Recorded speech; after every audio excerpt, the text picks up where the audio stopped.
जय राधा माधव कुंज बिहारी।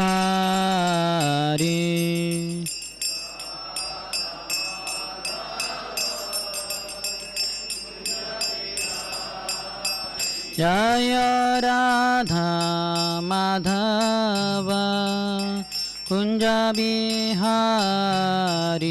जय राधा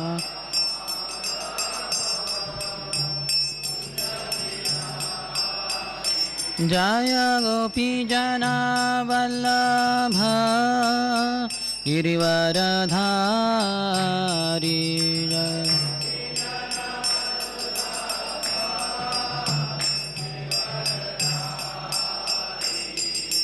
गोपी जना वल्लभ गिरिवरधारी।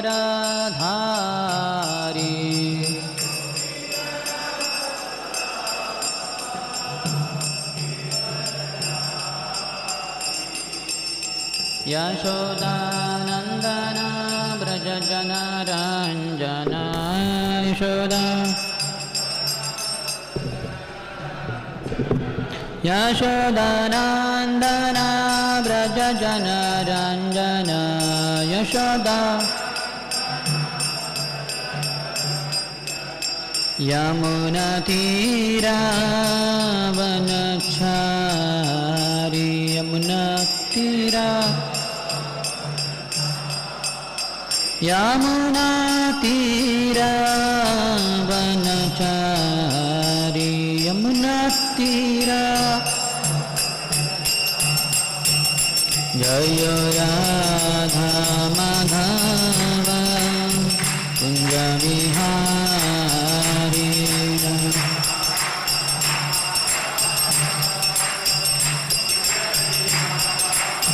जय राधा माधव कुंज बिहारी।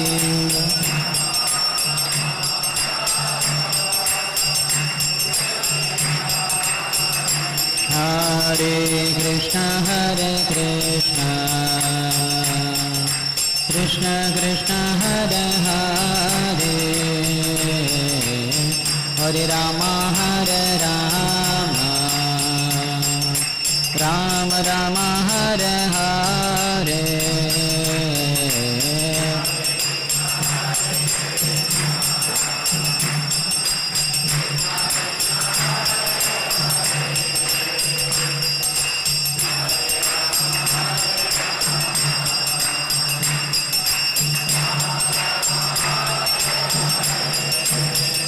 हरे कृष्ण कृष्ण कृष्ण हरे हरे, हरे राम राम राम हरे हरे।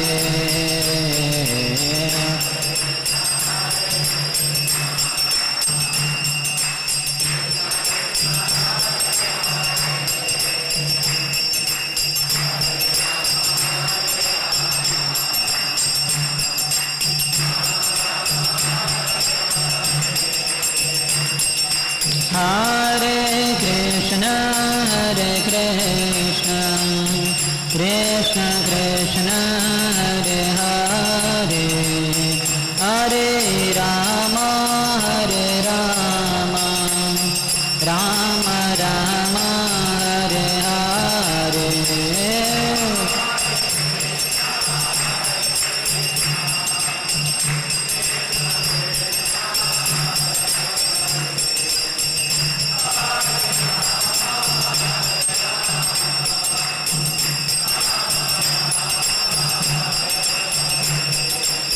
हरे कृष्ण कृष्ण कृष्ण हरे हरे, हरे Ram Ram Ram Hare Hare.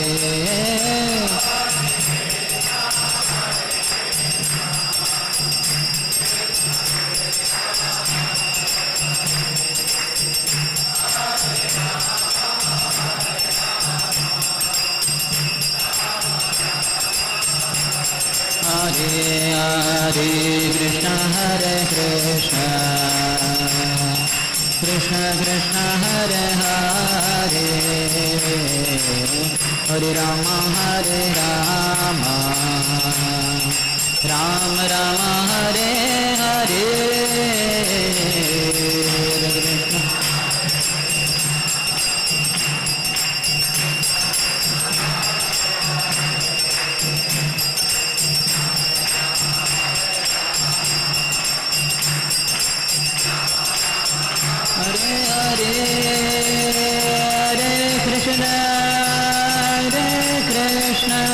Krishna Krishna Hare Hare Hare Rama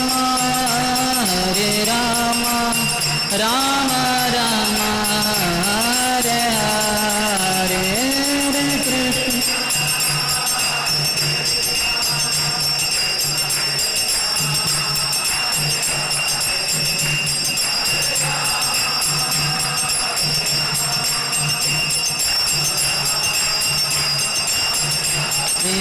Hare Krishna Hare Krishna Krishna Krishna Hare Hare Hare Rama Rama Hare Hare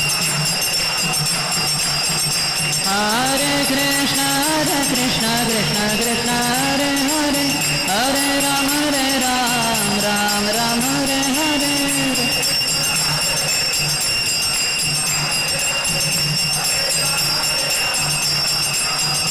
Hare Krishna Krishna Krishna Hare Hare Hare Rama Rama Hare Hare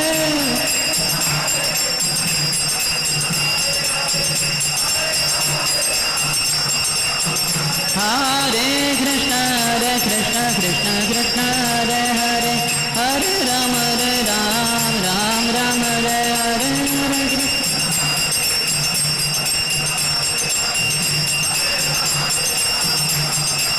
Hare Krishna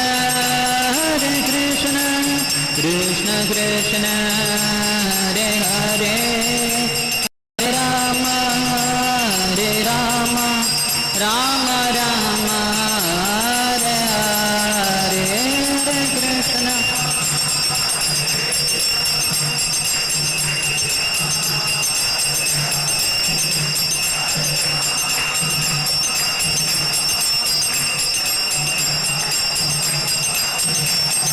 Jaya Gauranitai Jaya Gauranitai Gauranitai Jaya Gauranitai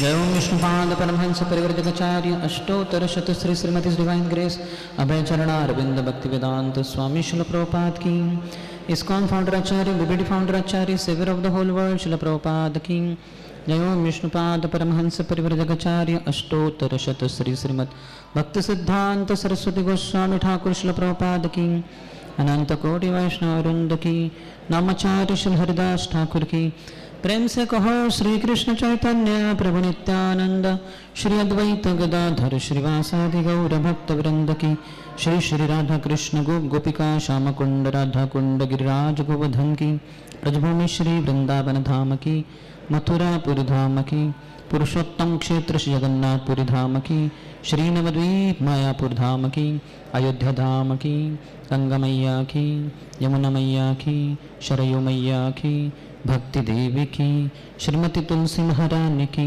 समवेत गौर भक्त वृंद की श्री श्री राधा माधव ललिता विशाखा सखी की श्री श्री जानकी जानकी वल्लभ लक्ष्मण हनुमान की श्री श्री गौनिताय की श्री रामायण की श्री राम नवमी महामहोत्सव की श्री रामचंद्र भगवान की निताय गौर Premanand all glories to the assembled devotees all glories to the assembled devotees all glories to the assembled devotees all glories all glories to Shri Guru and Shri Gauranga Namam Vishnupadaya Krishna Pristhaya Bhutale Shrimate Bhaktivedanta Swamin Itanamine Namaste Saraswati Devi Gauravani Pracharine निर्विशेष शून्यवादी पाश्चात्यदेशतारिणी मम ज्ञानतिमिरन्धस्य ज्ञानाञ्जनशलाकया चक्षुरुन्मिलितं येन तस्मै श्रीगुरवे नमः। श्रीचैतन्यमनोभीष्टं स्थापितं येन भूतले स्वयं रूपः कदा मह्यं ददाति स्वपदान्तिकं। वन्देऽहं श्रीगुरोः श्रीयुतपदकमलं श्रीगुरोन् वैष्णवांश्च श्रीरूपं साग्रजातं सहगण रघुनाथान्वितं तं सजीवं साद्वैतं सावधूतं परिजनसहितं कृष्णचैतन्यदेवं श्रीराधा कृष्णपादान् सहगण ललिता श्रीविशाखान्वितांश्च वाञ्छाकल्पतरुभ्यश्च कृपा सिन्धुभ्य एव च पतितानां पावनेभ्यो वैष्णवेभ्यो नमो नमः। जय श्री कृष्ण चैतन्य प्रभु नित्यानंद श्री अद्वैत गदाधर श्रीवास आदि गौर भक्त वृंद। हरे कृष्ण कृष्ण कृष्ण हरे हरे हरे राम राम राम हरे हरे। हरे कृष्णा श्री रामचंद्र भगवान की रामनवमी महामहोत्सव की। तो हमारा बड़ा सौभाग्य है आज के इस पावन अवसर पर हमारे साथ में श्रीमान सुंदर श्याम प्रभु जी यहाँ पर कथा के लिए उपस्थित है। प्रभु जी का संक्षिप्त में मैं परिचय दूंगा, जो भक्त प्रभु जी को जानते नहीं है, पहली बार सुन रहे हैं। सुंदर श्याम प्रभु जी जो है 1999 से इस्कॉन पुणे में सेवा दे रहे हैं और प्रोफेशन से तो वैसे पढ़े हुए इलेक्ट्रिकल इंजीनियर हैं और अपनी साधना के माध्यम से, अपने आचार के माध्यम से बहुत ही अच्छा विशेष प्रचार करते हैं, प्रेरणा देते हैं। प्रभु जी ने NIT वारंगल और पूना के बहुत सारे कॉलेजेस में प्रचार करके बहुत सारे भक्तों को प्रेरित किया है और उनमें से मैं भी हूँ, जो उन्होंने मुझे बहुत संग दिया है, मुझे मार्गदर्शन कर रहे हैं अभी भी। और प्रभु जी का जो संग है बड़ा ही प्रभुपाद जी की शिक्षाओं के प्रति अपनी आस्था को बढ़ाने के लिए और साधना भक्ति में दृढ़ता प्रदान करने के लिए बड़ा विशेष है। तो हमारा सौभाग्य है आज हमको भगवान राम की लीलाओं के बारे में जो श्रवण करने का मौका मिल रहा है प्रभु जी से। आइए हम ध्यानपूर्वक श्रवण करते हैं और प्रभु जी का स्वागत करते हैं कानपुर में हृदय से 3 बार हरि बोल बोलकर। हरि बोल हरि बोल हरि बोल। हरे कृष्ण। हरे कृष्ण। और मुझे श्रीमान प्रेम हरिनाम प्रभु से प्रेरणा मिलती है, हरि बोल, इसलिए मैं उनका संग लेने इधर आता हूँ। मेरे अच्छे मित्र हैं, डे 1 से हम साथ में ही हैं और इनका और मेरा जन्म भी एकदम पास में, 2 महीने का ही अंतर है। मैं मार्च वाला, वो मई वाले। और हम एक साथ ही पढ़े, एक ही कॉलेज में पढ़े वगैरह। तो आज के इस कक्षा में जब हम रामलीला सुनते आ रहे हैं, शाम की इस कक्षा में सभी भक्तों का, उपस्थित भक्तों का हार्दिक स्वागत है। तो श्रीमद् भागवतम में 90वें स्कंद के 11वें अध्याय के 23वें श्लोक में श्री सुखदेव गोस्वामी परीक्षित महाराज को राम जी की जो कथा 3 अध्याय में करीबन बताए, एकदम संक्षिप्त में ये बताकर कि आप तो जानते ही हैं रामलीला, लेकिन थोड़ा क्योंकि सूर्यवंश के राजाओं का वर्णन चल रहा है तो राम जी तो इतने प्रधान उसमें राजा रहे हैं सूर्य वंश के, रघुवंश के, तो इसलिए उनका भी वर्णन बताते हैं। तो उसके करीबन अंत में बताते हैं रामलीला सुनने का क्या हमें लाभ होता है। तो मेरे पीछे दोहराइए। पुरुषो रामचरितम श्रवणैरुपधारयन् आन्द्रुशंश्च परो राजन् कर्मबन्धैर्विमुच्यते। ये बहुत ही अच्छा श्लोक है जिसका अनुवाद से आपको समझेगा और तात्पर्य तो एकदम हाई क्लास है। ये मेरा एक फेवरेट तात्पर्य में से एक तात्पर्य है। तो मेरे पास इंग्लिश है, मैं हिंदी में उसको बताऊंगा। तो बताते हैं कि पुरुषो रामचरितम, अगर कोई व्यक्ति भगवान राम जी के चरित्र को सुनता है, श्रवणेर उपधारयन, वो श्रवण करके उसको धारण करता है, आंद्रुशंश्च परो राजन, तो वो पूरी तरह से द्वेष से मुक्त हो जाता है, मत्सर से मुक्त हो जाता है। कर्म बंधेर विमुच्यते, और कर्म बंधन से भी मुक्त हो जाएगा। तो दो लाभ है रामचरित्र सुनने से। तो इसका अनुवाद मैं इंग्लिश में पढ़ता हूँ और हिंदी में भी बताता हूँ। Here in this material world everyone is envious of someone else, इस भौतिक संसार में हर कोई किसी अन्य के प्रति द्वेष भावना रखता है। Even in religious life it is sometimes found that if one devotee has advanced in spiritual activities, other devotees are envious of him. आध्यात्मिक क्षेत्र में, संस्था में भी देखा जाता है कि एक भक्त अगर बहुत प्रगति करे तो दूसरे भक्त उसकी ईर्ष्या करते हैं। Such envious devotees are not completely freed from the bondage of birth and death. तो ऐसे द्वेष करने वाले भक्त हैं, वो जन्म मृत्यु के चक्कर से परे नहीं है, वो बंधे हैं इसमें, उनको फिर से जन्म लेना पड़ेगा क्योंकि द्वेष को नहीं छोड़ रहे। हमारे संसार में आने का मूल कारण द्वेष ही है। इच्छा द्वेष समुत्थेन द्वंद्व मोहेन भारत, भगवान भगवगीता में अर्जुन को बताते हैं कि जब हम इच्छा करते हैं भगवान से अलग होकर जीवन जीने की, भगवान से द्वेष करते हैं, जब हम वैकुंठ जगत में रहते हैं तो वहाँ से यहाँ भेजे जाते हैं। जैसे हम सब नागरिक हैं भारत के, अगर हम भारत के जो सरकार है उसके नियम को तोड़े, जिसको गुनाह कहते हैं, तो फिर हमें जेल में भेजा जाएगा, कैद हो जाएगी, वहाँ पुलिस की निगरानी में रहना पड़ेगा। तो ऐसे ही भौतिक संसार एक जेल के समान है। यहाँ की जो जेल कीपर है वो है श्रीमती दुर्गा माता। वो त्रिशूल से सबको प्रताड़ित कर रही है। जैसे जो जेल में रहते हैं उनको बहुत लातें मिलती है, उनको पत्थर फोड़ने पड़ते हैं, बहुत मारपीट करते हैं उनकी, क्योंकि वो गुनाह करके कायदे को तोड़ के आए हैं, जेल में आए हैं, यानी उनको पकड़ के लाए हैं।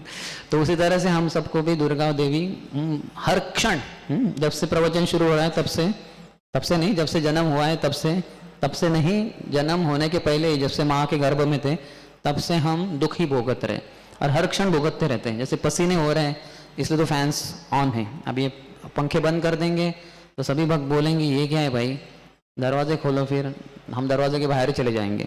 तो इस तरह से समस्या है हम सब के लिए। तो इससे बाहर निकलना है तो ये द्वेष से मुक्त होना होगा। फर्स्ट इन लास्ट आउट, ये द्वेष का नेचर है कि पहले आता है हमारे अस्तित्व में और अंतिम में जाएगा। काम जाएगा, क्रोध जाएगा, लोभ जाएगा, मद जाएगा, मोह जाएगा, लेकिन द्वेष नहीं जाएगा। द्वेष अंत में जाएगा, उसको छोड़ना पड़ेगा हमें। तो इसलिए अगर संसार जो जन्म मृत्यु का चक्कर है उससे बाहर निकलना है तो द्वेष मुक्त होना बहुत ही महत्वपूर्ण है। As long as one is not completely free from the cause of birth and death, one cannot enter the Sanatan Dham or the eternal pastimes of the Lord. जब तक हम हमारे ये जो जन्म मृत्यु का चक्कर चल रहा है उसके मूल कारण को न छोड़ दे, यानी द्वेष को न छोड़ दे, तब तक हम भगवान के नित्य वैकुंठ धाम में, उनके नित्य लीलाओं में प्रवेश नहीं कर सकते। One becomes envious because of being influenced by the designations of the body. एक व्यक्ति दूसरे व्यक्ति का द्वेष करता है क्योंकि हम शारीरिक चेतना में रहते हैं। हम सोचते हैं अरे मैं काला, ये गोरा, ये गोरे को काला कर देता हूँ, या फिर मैं अमीर नहीं और ये मुझसे अधिक अमीर है तो इसको कैसे नीचे खींचूं। ये नीचे खींचने का भाव, नीचे खींचो, जो आप जानते हैं क्या कहते हैं उसको, क्रैब्स, केंकड़े, हाँ, जो रहते हैं बास्केट में। तो एक केंकड़ा बाहर जाने का प्रयास करता है तो दूसरे उसको पाँव को खींच के नीचे खींच लेता है उसको। तो ये हम सबका स्वभाव है। ये स्वभाव से अगर आप मुक्त हैं तो आप इधर हो ही नहीं सकते। ये भौतिक शरीर मिला है और भौतिक संसार में है, इसका मतलब है द्वेष है। हम सब द्वेष से भरे हुए हैं, इसलिए इस संसार में शरीर धारण करते रहते हैं और इसी संसार में फिर से जन्म लेते रहते हैं। तो इससे हमें मुक्त होना होगा, तभी वैकुंठ धाम जा सकते हैं। One becomes envious because of being influenced by the designations of the body, but a liberated devotee has nothing to do with the body.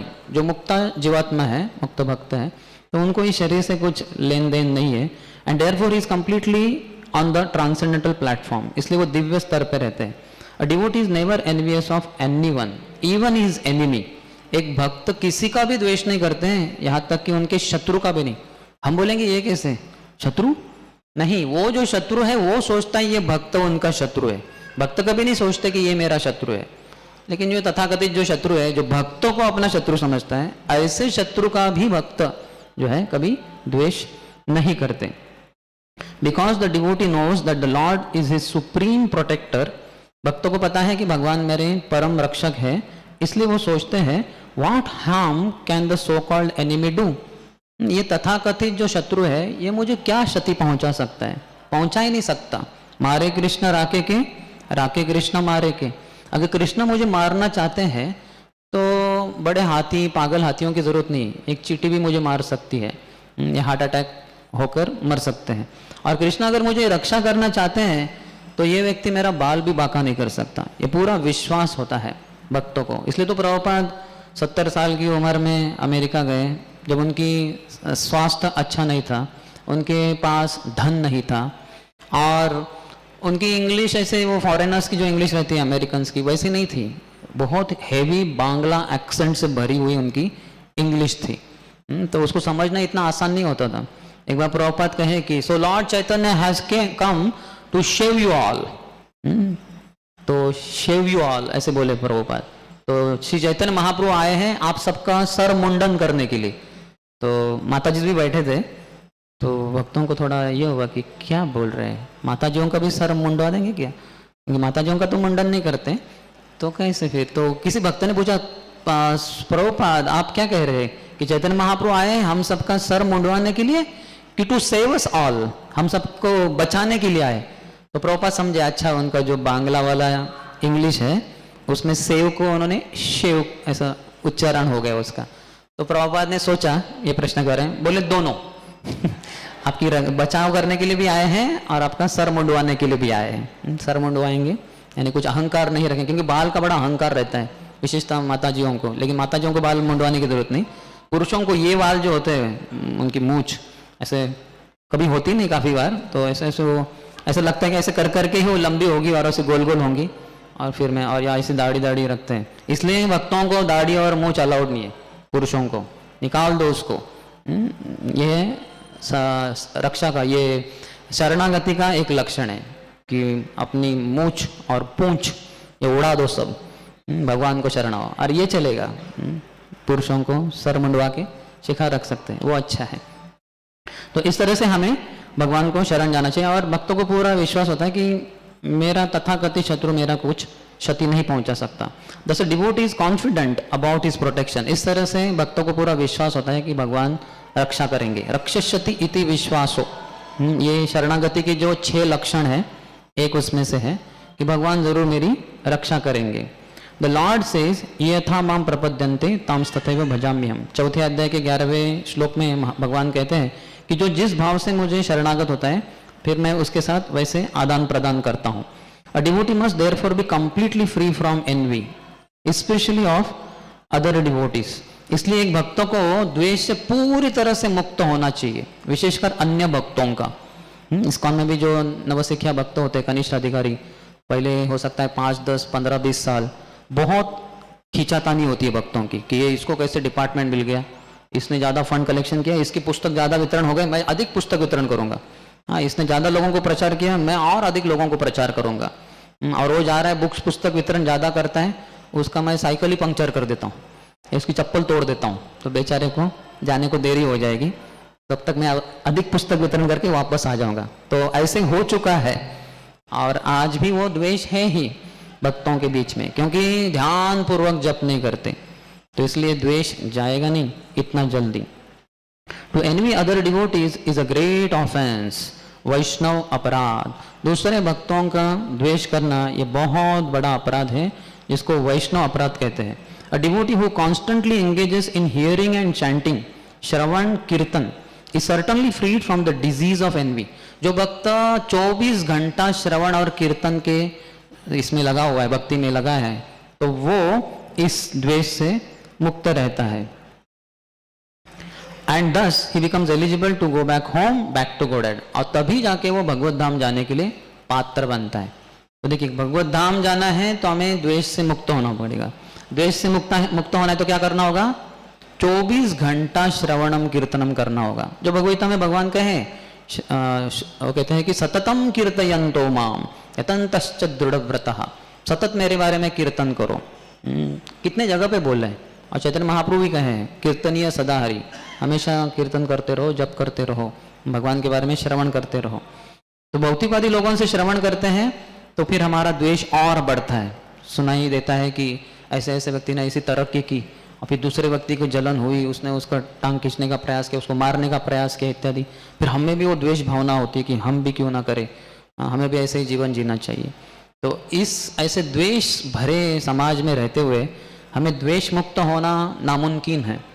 लेकिन भक्तों का जो समाज है जो द्वेष से विरहित है, ऐसे भक्तों के बीच में भगवान की हरि कथा सुनते सुनते हमारा हृदय शुद्ध हो जाएगा और भगवान का नाम लेते लेते हरे कृष्ण कृष्ण कृष्ण हरे हरे, हरे राम राम राम हरे हरे। तो जो कल सुबह शायद हम चर्चा किए थे अयोध्या कांड में, तो हमने देखा कैसे मंथरा ने द्वेष, जिसका हृदय द्वेष से भरा था, उन्होंने कैकेयी के कान भर दिए और उनके हृदय में वो द्वेष भर दिया। जो कैकेयी का हृदय था बड़ा शुद्ध था, राम जी के प्रति उनको बहुत प्रेम था, लेकिन मंथरा के द्वेष पूर्ण वचन सुनकर जो कानों से सुने तो फिर उनके हृदय में द्वेष वो हो गया, भर गया।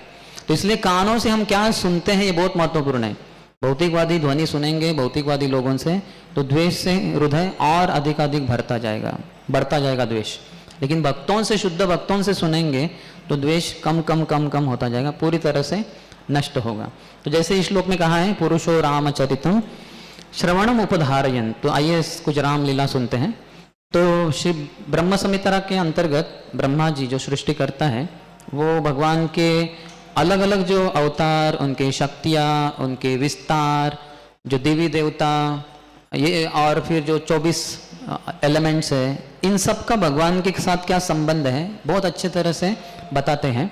उसमें 5वां अध्याय जो है विशेषता आज धरती के ऊपर उपलब्ध है, उसके कुछ 29 श्लोक हमारे इस्कॉन में काफ़ी बार गाए जाते हैं रोजाना के तौर पे। तो उसमें कहते हैं रामादिमूर्तिषु कला नियमेन तिष्ठन् नानावतारमकरोद् भुवनेषु किन्तु कृष्ण स्वयं समभवत् परमः पुमान्यो गोविंदमादिपुरुषं तमहं भजामि। तो जो गोविंद है आदि पुरुष है, पहले पुरुष है, उनके द्वारा सब सृष्टि होती है, उनको मैं वंदना करता हूँ। उनसे ही बहुत सारे अवतार आते हैं। रामादि मूर्तिषु, राम आदि, राम, नृसिंह, वराह, वामन, कूर्म, मत्स्य, अवतारा ही असंख्येया, असंख्य अवतार है। कितने अवतार हैं? जितने, हाँ वो तो है, असंख्य मैंने बोल दिया। तो कितने अवतार हैं? जितने समुद्र के ऊपर लहरें हैं उतने अवतार हैं। समुद्र के ऊपर कितनी लहरें हैं? असंख्य, उसको कोई गिनती ही नहीं कर सकता। तो असंख्य अवतार है, तो उसमें कुछ गिने चुने बताए जाते हैं, हम सुनते बार बार। 22 बताए गए श्रीमद् भागवतम के पहले स्कंद के 3 अध्याय में। और 10 अवतार बहुत फेमस है भारत में, जो श्री जयदेव गोस्वामी ने अपने गीत में लिखा है, दशावतार स्तोत्र। तो उसमें राम जी का भी वर्णन आता है कि जिन्होंने 10 सर वाले रावण की हत्या की। तो ऐसे जो राम जी हैं भगवान के ही अवतार है, भगवान कृष्ण के, कृष्ण अवतारी हैं और इनसे बहुत सारे अवतार आते हैं, राम, नृसिंह, वराह, वामन, कूर्म, मत्स्य। अर्थात ये जब आते हैं इस संसार में, जब भी कोई उत्पात मचता है धरातल पे, तो देवी देवता के पास माता पृथ्वी जाती है गौ माता के रूप में, और फिर ब्रह्मा जी उनको लेके जाते हैं क्षीर सागर। वहाँ भगवान विष्णु क्षीर सागर के ऊपर सोए रहते हैं, क्षीरोदक्षाय विष्णु। उनको पुरुष सूक्त प्रार्थनाओं से प्रसन्न किया जाता है। जैसे रावण के पहले भी, यानी रावण का जो उत्पात मचा हुआ था, तो सभी गए थे देवता भगवान क्षीरोदक्षाय विष्णु के पास, और फिर क्षीरोदक्षाय विष्णु के माध्यम से सब यहाँ इस संसार में भगवान आते हैं, कृष्ण के कोई तो अवतार आते हैं। तो इसलिए उनको अवतार कहते हैं। भगवान शाश्वत रूप से अपने धाम में रहते हैं, वैकुंठ जगत, जिसमें कोई कुंठ नहीं, किसी भी प्रकार के दुख नहीं। वहाँ एक जो वैकुंठ जगत है वहाँ राम जी हैं, दूसरे वैकुंठ जगत के स्वामी नरसिंह देव हैं, तीसरे वैकुंठ जगत के स्वामी वामन देव हैं, चौथे वैकुंठ के स्वामी हैं वराह देव, फिर कूर्म देव, मत्स्य देव, ऐसे असंख्य अवतार हैं। उनके हर किसी के अपने अपने वैकुंठ ग्रह है, और उसमें उनके करोड़ों अरबों खरबों भक्त रहते हैं उनके साथ नित्य लीलाएं चलती रहती है। और हम भी ऐसे किसी ग्रह से ही, वैकुंठ जगत से ही इस संसार में आए हैं। यहाँ अशुद्ध होए हम, तो इसलिए शुद्ध जब हो जाएंगे तो वापस हम अपने धाम चले जाएंगे। तो भगवान ऊपर से नीचे आते हैं, इसलिए उनको अवतार कहते हैं। नीचे से जो ऊपर जाते हैं तो उसको आरोहण कहते हैं, जैसे गिरियारोहण, गिरी आरोहण, माउंटेनियरिंग, पर्वत के ऊपर चढ़ना। लेकिन ऊपर से नीचे आते हैं तो उसको अवतार कहते हैं, या अवतरण, नीचे उतरना। तो भगवान ऊपर से नीचे आते हैं इसलिए उनको अवतार कहते हैं। तो ऐसे भगवान के असंख्य अवतार हैं। तो आज जैसे चैत्र शुक्ल नवमी को यानी करोड़ों साल पहले त्रेता युग में भगवान श्री रामचंद्र जी प्रकट हुए थे दशरथ महाराज की पत्नी कौशल्या माता के द्वारा। हम इसकी चर्चा करते आ रहे हैं। तो भगवान राम जी भगवान कृष्ण के बहुत विशेष अवतार है। चलो प्रभुपाद कहते थे कि कृष्ण के अलावा दो जब सबसे महत्वपूर्ण अगर कोई अवतार है वो तो है श्री रामचंद्र भगवान और दूसरा है नरसिम्हदेव भगवान। तो हम पहले वैसे बता रहे थे, रोज इस्कॉन मंदिरों में 3 बार नरसिम्हा आरती होती है। सुबह मंगल आरती के बाद, दोपहर की राजभोग आरती के बाद, शाम की अभी जो संध्या आरती होगी 7 बजे, उसके अंत में भी ऐसे 3 बार हर मंदिर में नरसिम्हा आरती होती है। हम नरसिंहदेव को प्रार्थना करते हैं, आप भक्तों के विघ्न विनाशक हैं। तो गणेश जी हैं सिर्फ एक ग्रह, एक जो सृष्टि, एक जो ब्रह्मांड है उसके अंतर्गत रहने वाले जीवात्माओं के जो कष्ट है वो हरण कर सकते हैं, संकट हरण, या उनको विघ्न विनाशक कहते हैं। लेकिन हमारे वाले जो ब्रह्मांड के गणेश है वो दूसरे किसी ब्रह्मांड के लोगों के, एक भी व्यक्ति के दुख को दूर नहीं कर सकते, संकट को दूर नहीं कर सकते, विघ्नों का नाश नहीं कर सकते, क्योंकि ये गणेश में उस ब्रह्मांड में कुछ उनका ताकत है ही नहीं। वैसे उधर के ब्रह्मांड के गणेश का इस ब्रह्मांड में या तीसरे ब्रह्मांड में, चौथे ब्रह्मांड में उनका कोई आधिपत्य, उनका कोई सत्ता, उनकी कोई ताकत नहीं है उधर। लेकिन नरसिंह देव जो है वो सभी ब्रह्मांडों में से कोई भी अगर उनको प्रार्थना करे तो उनके सभी संकट हरण करने में वो सर्वशक्ति, वो सक्षम है। और वैसे राम जी हैं तो जिनके हम बता रहे थे, श्रील प्रभुपाद ने जो भी राजधानी के स्थान है वहाँ पे श्री राम कृष्ण, राम, सीताराम, लक्ष्मण, हनुमान की स्थापना की। जैसे मुंबई जो महाराष्ट्र की राजधानी है वहाँ पे, या फिर दिल्ली जो भारत की राजधानी वहाँ पे, वॉशिंगटन DC अमेरिका में। तो मैं कह रहा था कि कानपुर की राजधानी, उत्तर प्रदेश की राजधानी कानपुर है। तो कानपुर में भी आपने सबने श्री जानकी वल्लभ लक्ष्मण हनुमान की स्थापना की है।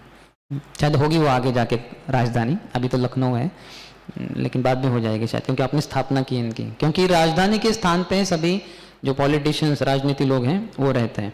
तो इसलिए प्रभुपाद का ये कहना था, अगर वो इस्कॉन मंदिर बड़े बड़े होते हैं, आएंगे भेंट देने के लिए, तो देखेंगे राम जी को तो स्मरण करेंगे कैसे आदर्श राजा होता था, या राम जी है तो मुझे भी ऐसे आदर्श बनना चाहिए, ये करप्शन नहीं करना चाहिए, भ्रष्टाचार नहीं करना चाहिए। उन्होंने कितना नेकी से एक आदर्श राजा का उदाहरण पूरे संसार के लिए, चिरातन काल के लिए या सनातन काल के लिए वो प्रस्तुत किया है। तो इसलिए सीताराम, लक्ष्मण, हनुमान की स्थापना इस्कॉन के राजधानी के जो स्थान है वहाँ पे प्रायः श्रील प्रभुपाद ने की थी। तो सुबह हम चर्चा किए थे अरण्य कांड की, तो आगे चर्चा जारी रखेंगे। चौथा वाला जो कांड है 7 कांड में से रामायण में, वो है किष्किंधा कांड। तो भगवान रामचंद्र जो कबंध था राक्षस, उसके कहने के अनुसार जो पंपा सरोवर में आ गए लक्ष्मण के साथ, क्योंकि उनको सीता की खोज करनी थी, कहाँ मिलेगी, किस दिशा में गई, कैसे पता चले। तो ये थोड़ा थोड़ा वो आगे बढ़ते जा रहे हैं। तो वो आते हैं पंपा सरोवर के उधर। सुबह हमने देखा शबरी ने उनकी सेवा की इत्यादि। अभी पंपा सरोवर के दर्शन से श्री राम जी की व्याकुलता और बढ़ती है, और फिर उनको याद आती है सीता की बार बार कि कब मिलेगी सीता, कहाँ होगी, किस स्थिति में होगी। तो लक्ष्मण उनको समझाते हैं कि भैया आप चिंता मत कीजिए, वो होंगी, ठीक होंगी करके। फिर वो ऋष्यमुख जो पर्वत है उनकी तरफ देखते हैं। वो जब आ रहे होते हैं, क्योंकि दोनों क्षत्रिय कुल के हैं, रघुवंश के हैं, तो अच्छा हट्टा कट्टा शरीर है उनका, वनचारी है, वन में भ्रमण कर रहे हैं, तो शरीर पूरा ढका हुआ नहीं है, काफ़ी उनका जो बाहु वगैरह दिख रहा है, तो बाहु में इतनी शक्ति वो पूरा दिख रही है, और धनुष्य है, तरकस है जिसमें बहुत सारे तीर है। तो ये देखकर ऊपर से ऋष्यमुख पर्वत से देखने वाले सुग्रीव को डर लग गया कि कहीं ये मेरे बड़े भाई वाली के द्वारा भेजे गए कोई सैनिक तो नहीं है, इतने हट्टे कट्टे, कहीं मुझे मार तो नहीं डालेंगे। वाली तो नहीं आ सकता था ऋष्यमुख पर्वत पे, लेकिन हो सकता है किसी और को भेज दिया हो ये दोनों को, तो ये शायद मुझे मार डालेंगे। तो वो डर गए और फिर अपने मंत्री हनुमान जी से कहते हैं कि जरा हनुमान जाके देखो ये है कौन। कहीं वाली की तो नहीं है कोई लोग, या फिर कोई अन्य है ऐसे, किस कारण से ये इस ऐसे एकांत प्रदेश में घूम रहे दोनों, तो जाके ढूंढ निकालो। तो फिर हनुमान जी वहाँ आ जाते हैं, लेकिन क्योंकि एक दूत के रूप में आए जैसे, तो वो अपना वेश परिधान बदल लेते हैं, एक ब्राह्मण के रूप में जैसे आ जाते हैं, और फिर मिलते हैं उनसे, पूछताछ करते हैं कि आप है कौन। तो लक्ष्मण जी बताते हैं कि ये तो हमारे रघुकुल रघुवंश के महान राजा दशरथ, उनके बड़े पुत्र श्री राम जी हैं, और मैं उनका छोटा भाई लक्ष्मण हूँ। इनकी पत्नी खो गई है, किसी राक्षस के द्वारा उनका अपहरण हुआ है, तो हम उनकी खोज में ही निकले हैं। और यहाँ के एक राक्षस ने हमें बताया, उनका बंधु ने, कि जो सुग्रीव है यहाँ ऋष्यमुख पर्वत पर रहते हैं, तो उनके द्वारा मदद होगी मुझे इनको सीता खोजने के लिए। तो इसलिए सुग्रीव के साथ मैत्री का संबंध बनाने के लिए हम दोनों निकले हैं उनकी ही खोज में। तो जब सुनते हैं हनुमान जी के, अरे ये तो साक्षात मेरे नित्य स्वामी राम जी हैं, जिनका मैं बचपन से ही सेवा करता आया हूँ, भक्ति करता आया हूँ, ऐसे कैसे हुआ कि मैं इनको पहचान नहीं पाया। ये तो बड़ी आश्चर्य की बात है। जो सेवक होता है अपने स्वामी को कभी भूलता नहीं, न तो उनको पहचानने में कभी तकलीफ होती है। जैसे श्रील भक्तिविनोद ठाकुर कहते हैं, जैसे कोई हम हैं सनातन धर्म वाले, तो हमारे लिए राम कृष्ण विष्णु वगैरह है, वही जो क्रिश्चियन लोग हैं उनके लिए गॉड है, और फिर जो मुसलमान लोग हैं उनके लिए अल्लाह है। तो जब कोई एक सनातन धर्म का पालन करने वाला व्यक्ति अन्य किसी धर्म के व्यक्ति के द्वारा उनकी भगवान की, वो अल्लाह हो गॉड हो, उनकी जब वो सेवा भक्ति वगैरह जो कर रहा है, वो देखकर उनको कभी आश्चर्य नहीं लगता, ऐसा नहीं लगता कि ये कौन है अल्लाह। हाँ, उनको समझ में आता है ये मेरे ही भगवान है, बस कपड़े बदल के आए। तो उदाहरण जैसे दिया जाता है, एक कुत्ता होता है अपने स्वामी को रोज अलग अलग कपड़े पहने हुए देखता है, कभी शर्ट पैंट पहने होंगे, कभी टी शर्ट जीन्स पहना होगा, कभी हो सकता है धोती कुर्ता पहने हो, अलग अलग, लेकिन वो ऐसे उसको समस्या नहीं होती कि ये कौन है आज, नहीं वो स्वामी ही है, तो पहचानने में कभी उनको मुश्किल नहीं होता। तो मुझ में ऐसे कैसे समस्या हो गई, तो वो अपना परिचय देते हैं कि मैं हनुमान हो करके वायुपुत्र। तो अरोस गिर जाते हैं राम जी के चरणों में और कहते हैं कि ये कैसे हुआ, मैं आपको पहचान नहीं पाया। तो राम जी कहते हैं क्योंकि आपने आपका वेश बदल लिया, आप किसी अन्य वेश में आ गए मेरी परीक्षा करने के लिए, तो फिर आपकी भी परीक्षा हो गई, ये यथा माम प्रपद्यन्ते। तो इसलिए क्योंकि आपने आपका वेश बदल दिया, तो फिर हमने भी हमारा जो मूल स्वरूप है वो आपको प्रकट नहीं किया। तो फिर हनुमान जी बड़े प्रसन्न होते हैं और फिर वो कहते हैं कि सुग्रीव है ऋष्यमुख पर्वत के ऊपर, तो आइए आप हमारे कंधे पे बैठ जाइए, और उनको तुरंत ऊपर लेके जाते हैं ऋष्यमुख पर्वत के ऊपर।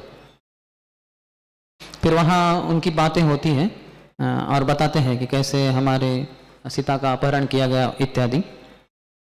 वहाँ श्री राम और सुग्रीव की मैत्री हो जाती है, और जब सुग्रीव कहते हैं अपनी कथा बताती है, बड़े विस्तार से बताते हैं, लेकिन तब उनका मैत्री होता है तो ये तय होता है कि आपकी जो पत्नी रूमा वो लेके गए हैं आपके बड़े भाई वाली, तो उनको मैं छुड़ाऊंगा और आपको प्रदान करूंगा, और इसके बदले में आप भी मेरी जो पत्नी खो चुकी हैं हम सीता, उनको ढूंढने में हमें मदद करेंगे। तो ये उनके मैत्री के संबंध प्रस्थापित हो जाते हैं। उस समय सुग्रीव सीता जी के जो आभूषण है वो जो शोकमग्न राम रहते हैं उनको दिखाते हैं, क्योंकि जब सीता लेके जा रही थी उनको रावण के द्वारा हवाई मार्ग से, तो उन्होंने अपने कुछ आभूषण वो निकाल के कपड़े में नीचे देखे, उन्होंने कुछ 5 बंदर, बड़े हट्टे कट्टे बंदर नीचे बैठे हैं पहाड़ी के ऊपर, तो उन्होंने वो नीचे फेंके थे। आप में से कितने जन किष्किंधा क्षेत्र गए हैं? बस हम 4 जन ही।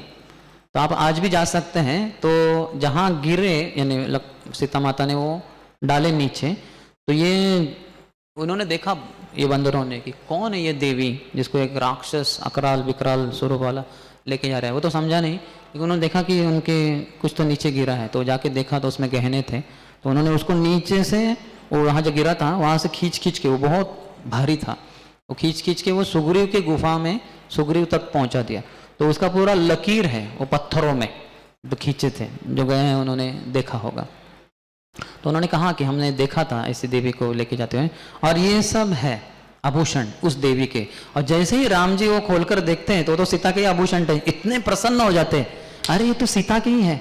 हाँ, उनके बाजूबंद थे, उनका नेकलेस था, उनके कर्ण कुंडल इत्यादि, तो इतने खुश हो जाते हैं। और खुशी के मारे वो लक्ष्मण को देखा, अरे लक्ष्मण देखो देखो देखो, यही है ना सीता का मुकुट, यही है ना सीता के कर्णकुंडल या नथनी या ये वगैरह। तो लक्ष्मण एकदम शांत हैं, बोलते मैं तो नहीं जानता ये नेकलेस, मैं नहीं जानता कर्णकुंडल या नथनी वगैरह ना, तो मैं तो नुपुर एव जानामि सदा पादाभिवंदनात्, ना हम जानामि केयूरे, मैं उनके केयूर, उनके बाजूबंद, उनके नेकलेस, उनके कर्णकुंडल ये कुछ भी नहीं जानता, मैं सिर्फ ये नुपुर जानता हूँ, ये हो ना हो ये मेरे माता सीता के ही हैं। नुपुर एव जानामि सदा पादाभिवंदनात्, मैंने अपने नज़र उनके चरणों के ऊपर कभी ऊपर लेके गया ही नहीं, तो मुझे पता ही नहीं सीता देवी क्या पहनती थी अपने कानों में, अपने हाथों में, केयूर, कुछ भी पता नहीं। लेकिन नुपुर, क्योंकि हमेशा उनके चरणों की ही वंदना करता था, ये तो उनके ही है, तो अच्छा लगता है। तो देखिए ऐसे कट्टर एकदम ब्रह्मचारी थे लक्ष्मण, इतना आदर देते थे अपनी भाभी को भी, इसलिए वो आगे जाके वो जो मेघनाथ था या इंद्रजीत था, रावण का पुत्र, जो काफ़ी शक्तिशाली था, जिसको मारना प्राय नामुमकिन जैसे था, वो मार पाए उनको, क्योंकि उनको वरदान था कि वैसा एक ही व्यक्ति जो कम से कम 14 साल ब्रह्मचर्य व्रत का पालन किया है, वही व्यक्ति उनको मार पाएगा। और हालांकि लक्ष्मण का विवाह राम जी के साथ ही हुआ था, वही मिथिला में जो जनक महाराज थे, उनकी सीता भी पुत्री थी और उर्मिला भी थी, तो उर्मिला का साथ विवाह हो चुका था, और उनके ही एक भाई थे, तो उनकी 2 पुत्रियां थी, तो उनका दोनों का विवाह भरत और शत्रुघ्न के साथ करवाया गया था। तो उर्मिला के साथ विवाह तो उनका राम जी के साथ ही हुआ था उसी समय, लेकिन कभी भी उन्होंने ना ये 14 साल के लिए विशेषकर ब्रह्मचर्य व्रत का इतने अच्छे से पालन किया था, इसलिए वो मार पाए। तो फिर ये तो समझ में आया कि सीता को जरूर इसी दिशा में लेके गए थे। फिर श्री राम जी अपना दुख व्यक्त करते हैं, कैसे सीता के विरह में हम व्याकुल है इत्यादि। तो फिर सुग्रीव को रामचंद्र जी पूछते हैं कि ये ऐसे कैसे हुआ, तुम तो दोनों भाई हैं, आपका कैसे कैसा वैमनस्क या वैर या शत्रुत्व हो गया, भाइयों का तो प्रेम होता है, ऐसे कैसे हुआ। तो फिर सुग्रीव काफ़ी विस्तार से बताते हैं कि क्या हुआ था। तो उन्होंने बताया कि एक बार एक राक्षस था जो ललकारने आ गया। ये वाली बहुत शक्तिशाली थे, एक जगह पे लिखा है आगे, यहाँ नहीं अन्य जगह पे, कि वो एक राक्षस के साथ 15 साल लगातार लड़ाई किए थे, दिन में और रात में, और 16वें वर्ष की शुरुआत में उन्होंने उस राक्षस को मार डाला था।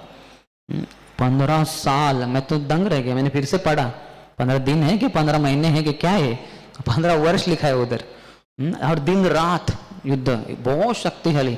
हम तो ये विचार से थक जाएंगे कि प्रसाद के बिना हाथ पांव उठाना ही मुश्किल है हाथ पांव उठाना दूर की बात है, हम प्रसाद के बिना ही विचार सोच नहीं पाएंगे, वो शक्तिशाली था। तो एक जो राक्षस था, उसने जब उनको आह्वान किया कि अरे वाली तो क्या समझता अपने आप को, मुझसे युद्ध करके दिखा, तो फिर उसके साथ वो युद्ध करते हैं, बहुत घमासान युद्ध होता है, और उसको वो मारने के लिए उसके पीछे दौड़ते हैं, और मारते भी है बहुत, लेकिन वो भाग जाता है, फिर डर जाता है, उसको समझ में आता है कि वाली का बल तो बहुत अधिक है, मैं उसके सामने कुछ भी नहीं हूँ। तो भागते भागते भागते एक बिल में प्रवेश करता है वो। तो ये दोनों, ये भाई इनके साथ जो थे, उनकी सुग्रीव, छोटे भाई को भी लेते हैं साथ में, तो वाली और सुग्रीव वो बिल के मुख तक आ जाते हैं। तो वहाँ फिर सुग्रीव कहते भैया अंदर मत जाओ, पता नहीं क्या है अंदर वगैरह। बोले तुम चिंता मत करो, मैं जा रहा हूँ, तुम यही रहना, यहाँ रक्षा करना, और मैं आऊँगा उसको मार के, तब हम दोनों साथ में किष्किंधा हमारी नगरी चले जाएंगे। तो जाते हैं अंदर, और 1 साल बीत जाता है। सुग्रीव राह ही देख रहा है उधर कि कब आएंगे भैया बाहर, भैया बाहर आ ही नहीं रहे हैं, और उतने में वो आवाज़ सुनता है जोर से, वो राक्षस की, वो समझ में नहीं आ रहा क्या हुआ, और उतने में बहुत खून बहने लगता है, वो बिल के मुख द्वार से बाहर आने लगता है, इतना खून, वो दंग रह जाता है, ये क्या हुआ, कहीं इस राक्षस ने मेरे भैया को तो मार नहीं दिया, अब भैया की तो आवाज़ ही नहीं, और ये राक्षस की जोर जोर की आवाज़। तो उनको लगा भैया को मार डाला इन्होंने, तो उन्होंने एक बड़ा पत्थर से उस गुफा को, जो था बिल का द्वार, उसको बंद कर दिया, और फिर वो वायुस होकर अपने राज्य किष्किंधा में आए। तो सभी प्रजाजनों ने पूछा क्या हुआ, कहाँ है वाली महाराज, तो बोले वो शायद मारे गए, वो खून की नदी आ गई बाहर इत्यादि। तो सभी बड़े हताश थे, लेकिन अभी क्या करें, बिना राजा के राज्य आगे नहीं जा सकता, तो सभी ने उनसे निवेदन किया। तो वो तो दुखी थे अपने भैया को गंवाने के बाद, लेकिन फिर भी अभी राज्य की स्थिति उनके ऊपर ही आधारित थी, तो उनको स्वीकार करना पड़ा। तो उनका राज्य अभिषेक हो गया और राज्य कारभार देख रहे थे, राज्य का जो भी कार्रवाई है। लेकिन कुछ समय के बाद वाली आ गया, उधर आ गया तो देखा किष्किंधा में, अरे मेरे सिंहासन पे तू बैठा है, तेरी हिम्मत कैसे हुई? इतना गाली गलौज किया उसके साथ। हाँ, तू बड़ा क्रूर है, तू बड़ा जालिम है, इतनी गालियाँ दी, इतनी गालियाँ दी। बोले नहीं नहीं भैया ऐसे नहीं। वो एकदम अच्छे से करुण स्वर में मृदु भाषा में बोलने का प्रयास कर रहे थे, क्या हुआ क्या हुआ। तो ये सुनने को तैयार ही नहीं था। फिर सुनने के बाद भी वो बोलता कि नहीं, तुम्हें मैंने बताया था ना मैं कुछ समय के बाद आ जाऊंगा बाहर, तुमने ऐसे कैसे किया? मेरे ऊपर के तुम्हारा विश्वास नहीं, तुमने देखा नहीं मैं कितना शूरवीर वगैरह हूँ। तो फिर वो उसके साथ युद्ध करते हैं, उसको बहुत पीटते हैं। आगे जाके सुग्रीव राम जी को जब भेजते हैं वो 4 दिशा में 4 वानरों के दल, तो उसमें वो ऐसे विस्तार से इतना बढ़िया वर्णन करते हैं, पूर्व दिशा के अंत तक। ये जो हमारा भूमंडल है उसके पूर्व दिशा जाते जाते जाते सप्त जो समुद्र है उसको पार करके कहाँ तक क्या है वो सब पता है। तो राम जी पूछते हैं कि अरे तुम्हें ये पता कैसे चला? तब बताते हैं कि ये जो मेरे भाई मेरा पीछा करने लगे, मुझे मार रहे थे, पीट रहे थे, मैं उनसे थोड़ा लड़ाई की, मुझे पता था वो बहुत शक्तिशाली है, तो मुझे भागना पड़ा। तो मेरे पूरे ब्रह्मांड में भागा मैं। तो पूर्व दिशा में भागा, उत्तर दिशा में, दक्षिण दिशा में, पश्चिम दिशा में। तो इसलिए मुझे सब पता है कहाँ क्या है, सब भाग गया, सब भाग के आ चुका मैं।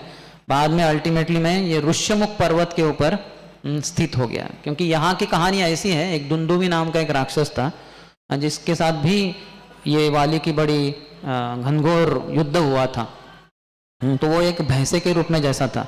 तो बाली ने उसका पीछा करते करते करते उसको पकड़ ही लिया और उसको पीट के बहुत पीटा उसको जमीन के ऊपर, उसकी पूरी हड्डी पसली एक कर दी, उसको मार डाला जान से और उसको जोर से फेंक दिया एक दिशा में। तो फिर वो ऋष्यमुख पर्वत पे जाके गिरा और उसके शरीर से निकले हुए जो खून वगैरह था, मांस वगैरह, विशेषतः खून, उसके छींटे सब इधर उधर गिर गए। वो मतंग ऋषि का पर्वत था, ऋष्यमुख पर्वत, वहाँ वो योग साधना करते थे, तो वहां गिर गया और पवित्र आश्रम को अपवित्र कर दिया। तो मातंग ऋषि ने जब देखा, बोले कौन है, किसकी ये हिम्मत कि ऐसे सब पवित्र तीर्थ हमारे जो यज्ञशाला इत्यादि इसको अपवित्र कर दे, कौन है? जाके देखा बाहर तो वो हड्डी का वो जो भैंसा जात था, मांस हड्डी का मरा हुआ पूरा खून से लथपथ, वो मृत गिरा था उधर। तो वो तो समझ गए ये किसी ने फेंका है, कौन है वो वानर। तो उनको समझा ये वाली ही है। तो बड़े क्रोधित हुए। वहाँ वैसे वाली के कुछ सेनानी भी उधर उस पर्वत के ऊपर थे, तो उन्होंने बताया उनको कि वाली महाराज ने इसको मारा है करके। तो बड़े क्रोधित हुए, बोले उसको मैं शाप देता हूँ, अगर वो इस पर्वत के किसी भी विभाग में आएगा तो तत्क्षण उसकी मृत्यु हो जाएगी, इसको शाप देता हूँ। तो तुरंत ये जो सैनिक थे वाली के जाके बोले, और बोले आप भी यहाँ से निकल जाओ नहीं तो आपकी भी मृत्यु हो जाएगी। तो चुपचाप आ जाते हैं और वाली को बताते कि ऐसा शाप दिया। तो वाली जाके उनको मिलते हैं, मातंग ऋषि को माफ़ी मांगते हैं, क्षमा मांगते हैं, लेकिन वो बोलते नहीं, तुमने बड़ा पाप कृत्य किया, तुम्हें बड़ा घमंड है अपनी शक्ति के ऊपर, तुम्हारे लिए ये शाप मैं वापस नहीं लूँगा, तुम नहीं आ सकते यहाँ, नहीं तो तुम्हारी मृत्यु हो जाएगी। ये दूर से ही बात होती है, ऊपर नहीं जा सकता हो। फिर वो वापस हो जाता है और अब तभी से जाके वो सोचता है ये पर्वत के ऊपर मैं कभी नहीं जा सकता, नहीं तो मेरी मृत्यु हो जाएगी। तो पूरे संसार में एक ही स्थान था मेरे लिए, हालांकि मैं ब्रह्मांड घूम चुका अपनी रक्षा के हेतु, इधर भी मेरे लिए स्थान नहीं था। वाली ने सब जगह पे मेरा पीछा करके मौत की घाटी उतार देता, बस अंततोगत्वा यहाँ पे मैं स्थित हो गया और यहाँ थोड़ा शांति से जीवन जीता हूँ। तो ऐसा उन्होंने सब अपनी कथा बताई। कैसे फिर वाली ने इनको तो पिटाई करके इनको तो भगा दिया, फिर वो जाके फिर से राजा बने और फिर जो सुग्रीव की पत्नी थी रूमा, उसको भी उन्होंने बहुत उनके साथ ही वो करते थे चारिक संग इत्यादि। तो ये सब कथा बताई सुग्रीव ने श्री राम जी को। तो राम जी कहें आप चिंता मत करो, आपकी पत्नी का जो उन्होंने अपहरण किया है, जो ले लिया है, मैं आपको फिर से आपकी पत्नी के साथ मिला दूंगा, आपका राज्य भी आपको वापस दिलवा दूंगा। तो वो कहते हैं कि इसकी शक्ति इतनी है कि मैं आपको क्या बताऊं। तो ये जो बड़ा भैंसा दिख रहा है वो वही थे, ऋष्यमुख पर्वत पे ही है। मातंग ऋषि तो छोड़ के चले गए थे, मातंग ऋषि अपने शिष्यों के साथ, और उनमें एक शबरी भी थी। वो तो शबरी को पीछे रखकर बाकी शिष्यों के साथ वो तो कब के जा चुके थे। अभी शबरी ने भी राम जी की सेवा करके वो थोड़े समय की वो भी चली गई थी। उन्होंने चिता में प्रवेश करके उनको भगवत धाम भेज दिया गया। तो अभी वो कोई और नहीं था। तो बोले देखिए ये भैंसा इधर ही अभी भी गिरा हुआ है, तो ज़रा दिखाइए तो आप इसको, आपके पाद प्रहार से इसको थोड़ा कुछ दूरी पे फेंक कर दिखाइए तो हम समझे। तो राम जी अपने पैर के अंगूठे से सिर्फ उस जो पड़ा हुआ था उसका स्केलेटन वगैरह उसको आराम से उठाकर कोसों मील दूर फेंक देते हैं अपने पाँव से ही, पाँव के अंगूठे से। तो सब दंग रह जाते हैं। लेकिन वाली ये सुग्रीव कहता है कि नहीं, फिर भी समस्या है, क्योंकि ये जब मारा गया था ये पूरा मांसल था, मांस से भरा था, खून से भरा था, तो वजन बहुत ज्यादा था। अब ये तो पूरा सूख गया है, बहुत सारे साल हो गए ये सूखा हुआ है, कि कोई चमड़ी नहीं है, कुछ हड्डियां बची है, तो ये अभी हल्का है। तो अभी भी समझ में नहीं आ रहा है कि आप वाली की जितना शक्ति रखते हैं कि नहीं, समझ रहे, क्योंकि वजन कम है इसका, ये भैंसे का। तो ये जो साल वृक्ष है, हाँ, इसको भी वाली ने तीर मारा था। तो आप दिखाइए ये 7 जो साल वृक्ष है इसमें से एक को तीर मार के आर पार जाना चाहिए। वो अगर आप कर पाए तो मैं विश्वास रख सकता हूँ कि आप में वाली जितनी ताकत तो है, यानी आप वाली को मार सकते हैं। तो फिर राम जी कहते हैं ठीक है।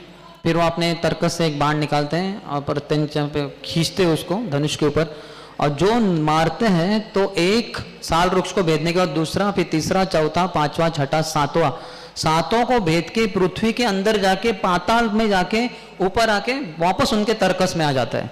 तो ये देखकर तो सुग्रीव पूरा दंग रह जाता है, माय गॉड। तो मैं तो सोच रहा था एक को पार कर पाया तो बहुत है, आपको तो पूरा सातों को, ये तो पूरा ब्रह्मांड का भ्रमण करके आया। वो मान जाता है कि ठीक है, मुझे पूरा विश्वास हो गया कि आप में वो शक्ति है वाली को मारने की। तो अभी राम जी कहते कि जाओ तुम उसको ललकारो युद्ध के लिए, द्वंद्व के लिए, दोनों युद्ध करेंगे और फिर मैं मार दूंगा। तुम जब उसके साथ युद्ध कर रहे होंगे तो पीछे छुपकर, आज भी वो स्थान है, आप में से गए हैं कोई? वो नदी, क्या नदी का नाम है? हम गए थे उधर। तो वो नदी के इस पार रहकर राम जी ने उस पार उन दोनों का जो द्वंद्व हुआ, तो छिपके राम जी तीर चलाने वाले थे।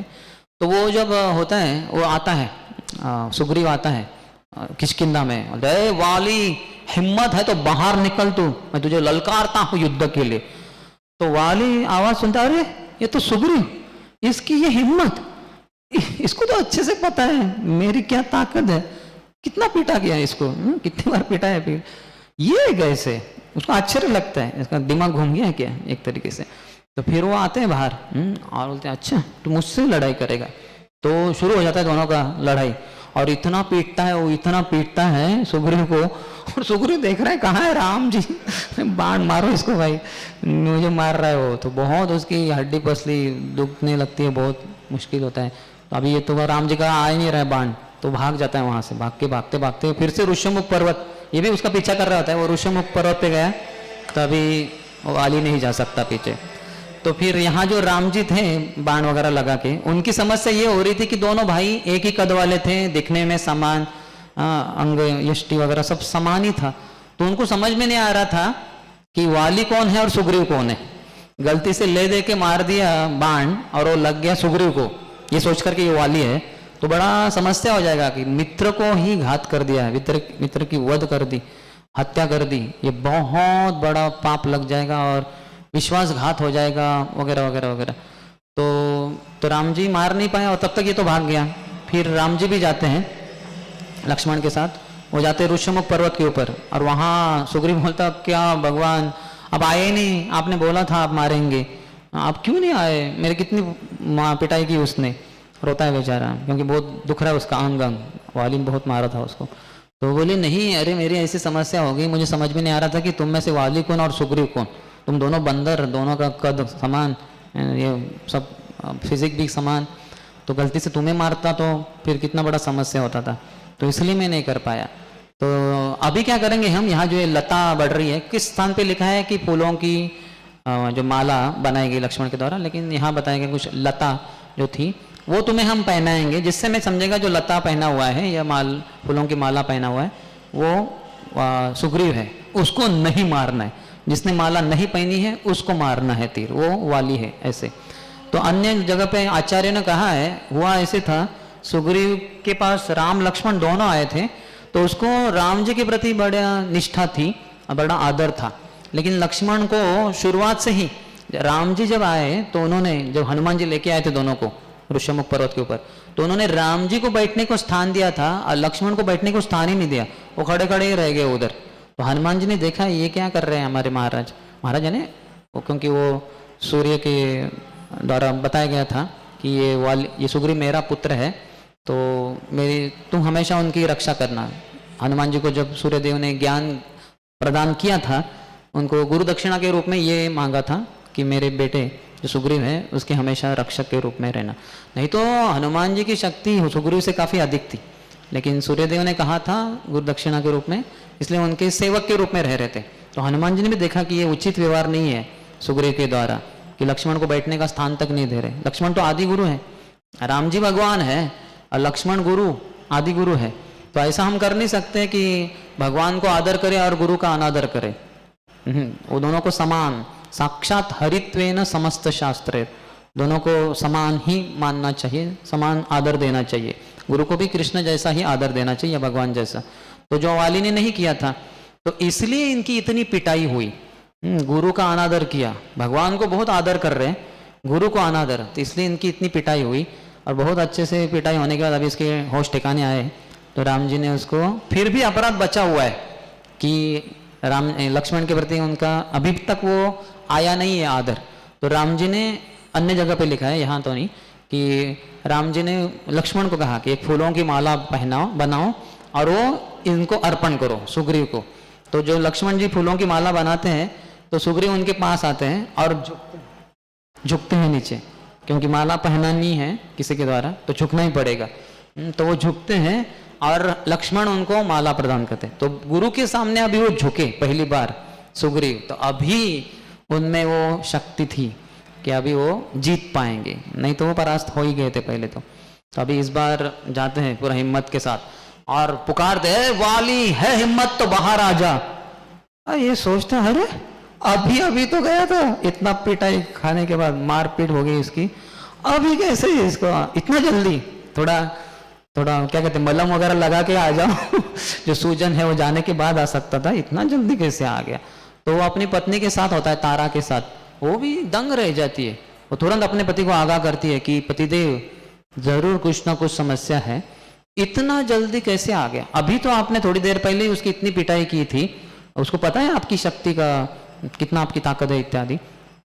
तो मुझे लगता है कुछ बड़ी वो उसके पीछे किसी व्यक्ति का, एक बहुत शक्तिशाली व्यक्ति का जरूर सहायता है, नहीं तो वो आपके सामने कुछ भी नहीं, वो जानता है आपकी शक्ति को।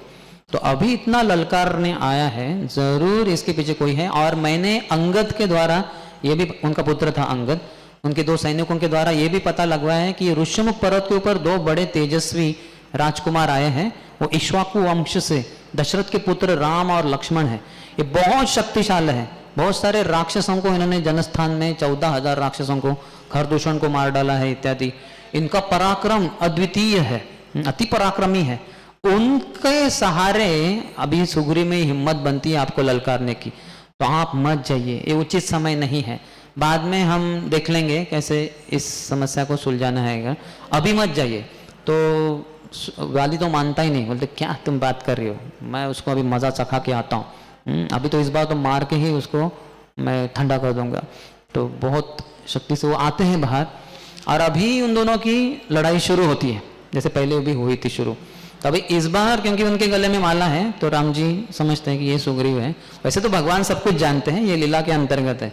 ऐसी कौन सी चीज़ है जो भगवान नहीं जानते, वो कण कण में है, हर किसी के हृदय में है। उनको हमारे से करोड़ों गुना अधिक पता है, हम सब के बारे में पता है। हमें अपने बारे में जितना पता नहीं होता, उससे करोड़ों गुना अधिक भगवान को सब कुछ पता है।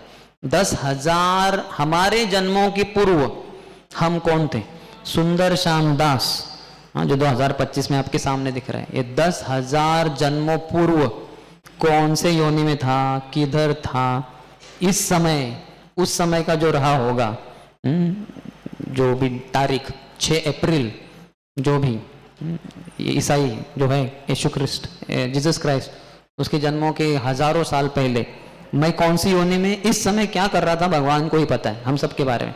हमें तो कुछ भी पता नहीं। हमें तो हमारे ही पिछले 6 अप्रैल को हम क्या कर रहे थे हमें कोई पूछेंगे। 6 अप्रैल को वो तो दिन था ही ज़रूर, मैं जीवित ही था। क्या किया होगा शाम के 7 बजे। हम ब्राह्मण दीक्षित थे तो हमने ब्राह्मण गायत्री किया ही होगा, लेकिन ज़रूर नहीं कि इस समय किया होगा, 6 बजे किया होगा, 7 बजे किया होगा, पता नहीं क्या किया था, कुछ भी याद नहीं, कहाँ थे हम, कुछ नहीं। भगवान को सब पता है। तो ठीक है, अभी वो सुग्रीव पहना है माला, तो वाली था, तो तुरंत भगवान ने अपना बाण चला दिया, उसके मर्मस्थल को भेद कर दिया और थाड़ करके वो नीचे ही गिर गया एकदम। बड़ा रक्त प्रवाह हुआ उसका, बहुत वेदना हो रही थी उसको, और वो सोचता रहेगा ये कौन है, ये बाण कहाँ से आया। सुग्रीव तो बिना धनुष बाण के आया था, किसी और ने छिपकर मेरे ऊपर ये बाण, कौन है ऐसे छिपकर चला है, ये क्षत्रिय नियमों के विरोध में है, लड़ाई के नियमों के विरोध में। तो राम जी वहाँ आ ही जाते हैं, तो देखते हैं और बोलते हैं आप ऐसे कैसे कर सकते हैं, आप तो इक्ष्वाकु कुल के, रघुकुल के, सूर्यवंश के राजा है, आपको सब नियम पता है, आपने ऐसे कैसे किया, ये तो निंदनीय कार्य है। वो थोड़ा सा भर्त्सना करता है कि आपको ये शोभा नहीं देता, आपने कैसे किया। तो भगवान उसके कारण बताते हैं, बोलते हैं कि हम इक्ष्वाकु कुल के, जो रघुकुल के जो राजा है, हमारा आधिपत्य सभी जगह पे है, तो यहाँ पे भी है, जंगलों के ऊपर भी है, और जो भी गलत कार्य करते हैं, गुनाह करते हैं, वो दंडनीय है, राजा के नियमों के अनुसार उनको सज़ा देनी चाहिए, दंड देना चाहिए। तो आपने अपने छोटे भाई की पत्नी रुमा को, सुग्रीव की पत्नी को ऐसे गलत ढंग से उसको अपहरण कर लिया और उसके साथ तुम भोग कर रहे हो। ये जो अपने छोटे भाई की पत्नी होती है, वो हमारे माता के समान या हमारे बहन के समान होती है, और तुम ऐसे निंदनीय कार्य कर रहे हो, शारीरिक संग रख रहे हो उनके साथ, तो इसके लिए तो तुम दंडनीय थे, तुम्हें मृत्यु दंड तो देना ही था। और इसके अलावा तुम हो भी एक पशु, तो पशुओं की हत्या करना, जो हिंस्र होते हैं, जो समस्या कर देते हैं जंगल में, उनको भी मारना राजाओं के लिए अनुमति होता है, तो इसलिए मैं तुम्हें मार गिराया। तो फिर समझ जाता है सुग्रीव कि मुझसे बड़ा अपराध हुआ था, तो वो समझ जाते हैं और बताते, बहुत कुछ बताते हो कि मेरा तो समय आ ही चुका था, क्योंकि मुझे तारा ने, मेरी पत्नी ने बताया था कि मत जाइए, लेकिन क्योंकि आपके द्वारा मेरा काल आ ही गया था, तो मुझे तो अभी मरना ही होगा अभी। लेकिन फिर वो निवेदन करते हैं, सुग्रीव भी तब तक वहाँ आ जाते हैं। सुग्रीव बड़े क्रोधित थे कि बड़े भाई ने ऐसा सब किया था, तो उनसे वो क्षमा मांगते हैं और बोलते तुम मुझे माफ़ कर दो, मुझसे गलती होगी, और अभी तुम राजा बने हुए। और उनके गले में एक नेकलेस था, इनके सुग्रीव वाली के, कहते हैं कि इसमें बहुत शक्ति है, लेकिन मेरे मृत्यु के बाद ये शक्तिहीन हो जाएगा, इसके पहले कि लक्ष्मी इससे निकल चली जाए, श्री शक्ति यहाँ से चली जाए, तुम इस माला को, इस नेकलेस को अपने गले में पहन लो। तो सुग्रीव निकाल के अपने गले में पहनता है, कहते कि अभी तुम राजा हो और अंगद को युवराज के रूप में घोषित कर देना, यानी आगे जाके वो राजा बनेगा, क्योंकि तुम्हारा तो पुत्र है नहीं वैसे भी, और मैं अंगद को बहुत प्रेम करता हूँ, उसे बहुत लाड प्यार प्रेम दुलार से मैंने बड़ा किया है, उसकी ऐसी कोई ज़रूरत नहीं थी जिसको मैंने पूर्ति नहीं किया है, तो तुम उसको आज से, तुम ही उसके पिता हो, तो उसका अच्छे से ध्यान देना, उसको मेरी कभी कमी महसूस ना हो, अच्छे से प्रेम करना इत्यादि। तो अच्छे से समझाते हैं। और फिर वो आ जाती है, तारा आ जाती है दौड़ के, और वो रोने लगती है, पति देव आप अगर बहुत रोते हैं, वो बहुत रोती है। फिर वहाँ से वाली की मृत्यु हो जाती है, वाली अंतिम सांस लेकर वहाँ से चले जाते हैं, और तारा बहुत रोती है, अंगद रोता है, और सुग्रीव भी रोता है, क्योंकि देखा कि भाई ने मृत्यु के पूर्व अपनी क्षमा मांग ली थी, अच्छा बन गया था वो, और उसका जो पाप कर्म जो होने वाला था, लग गया था उसको, वो सब मिट गया, क्योंकि उसकी हत्या कर दी की। इसलिए एक राजा को वो करना ही होता है, ऐसा नहीं कि मृत्यु से उसको बचा दो, मृत्युदंड देना होता है ऐसे व्यक्तियों को जो दूसरों के प्रति बहुत बुरे कार्य करते हैं, जिससे कि उसका जो कर्म है पाप, उसका जो रिएक्शन है अगले जन्मों में उसको भुगतना ना पड़े, इसी जन्म में उसका सब हिसाब किताब ठीक कर दो, फिर अगले जीवन में वो पाप रहित होकर जीवन जी सकता है। तो फिर अभी इनके दाह संस्कार किए जाते हैं। आज भी वो स्थान है जो गए हैं किष्किंधा में, देखेंगे वो स्थान आज भी है, एक थोड़ा एक चोटी जैसा पर्वत जैसा है, उसके ऊपर उनकी चिता रची गई थी वाली की, और अंगद ने उसके दाह संस्कार किए इत्यादि। फिर बाद में अभी सुग्रीव का राज्य अभिषेक होने वाला है, तो भगवान राम जी को वो निवेदन करता है कि आप आइए हमारे राज्य में, हमारे राज्य अभिषेक में भाग लीजिए। बोलते नहीं, मैंने पिताजी को वचन दिए थे कभी भी किसी गांव में, किसी शहर में मैं कदापि पाँव भी नहीं रखूँगा। मुझे वनवास भेजा गया है 14 साल के लिए, मैं वन में ही रहूँगा, तो क्षमा कीजिए मैं नहीं आ सकता।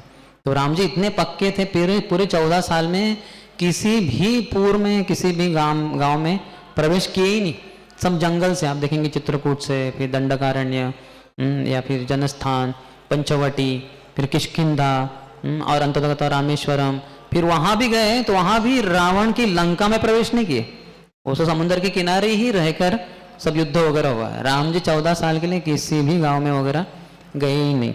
इतना मर्यादा का पालन करते थे कि वनवास बोला है, वास होगा सिर्फ वन में ही, किसी शहर में गांव में प्रवेश ही नहीं करूँगा। तो गए ही नहीं। फिर वहाँ सुग्रीव का बहुत बड़े पैमाने पे राज्याभिषेक वगैरह हो गया। हनुमान जी ने सुग्रीव के लिए अभिषेक किया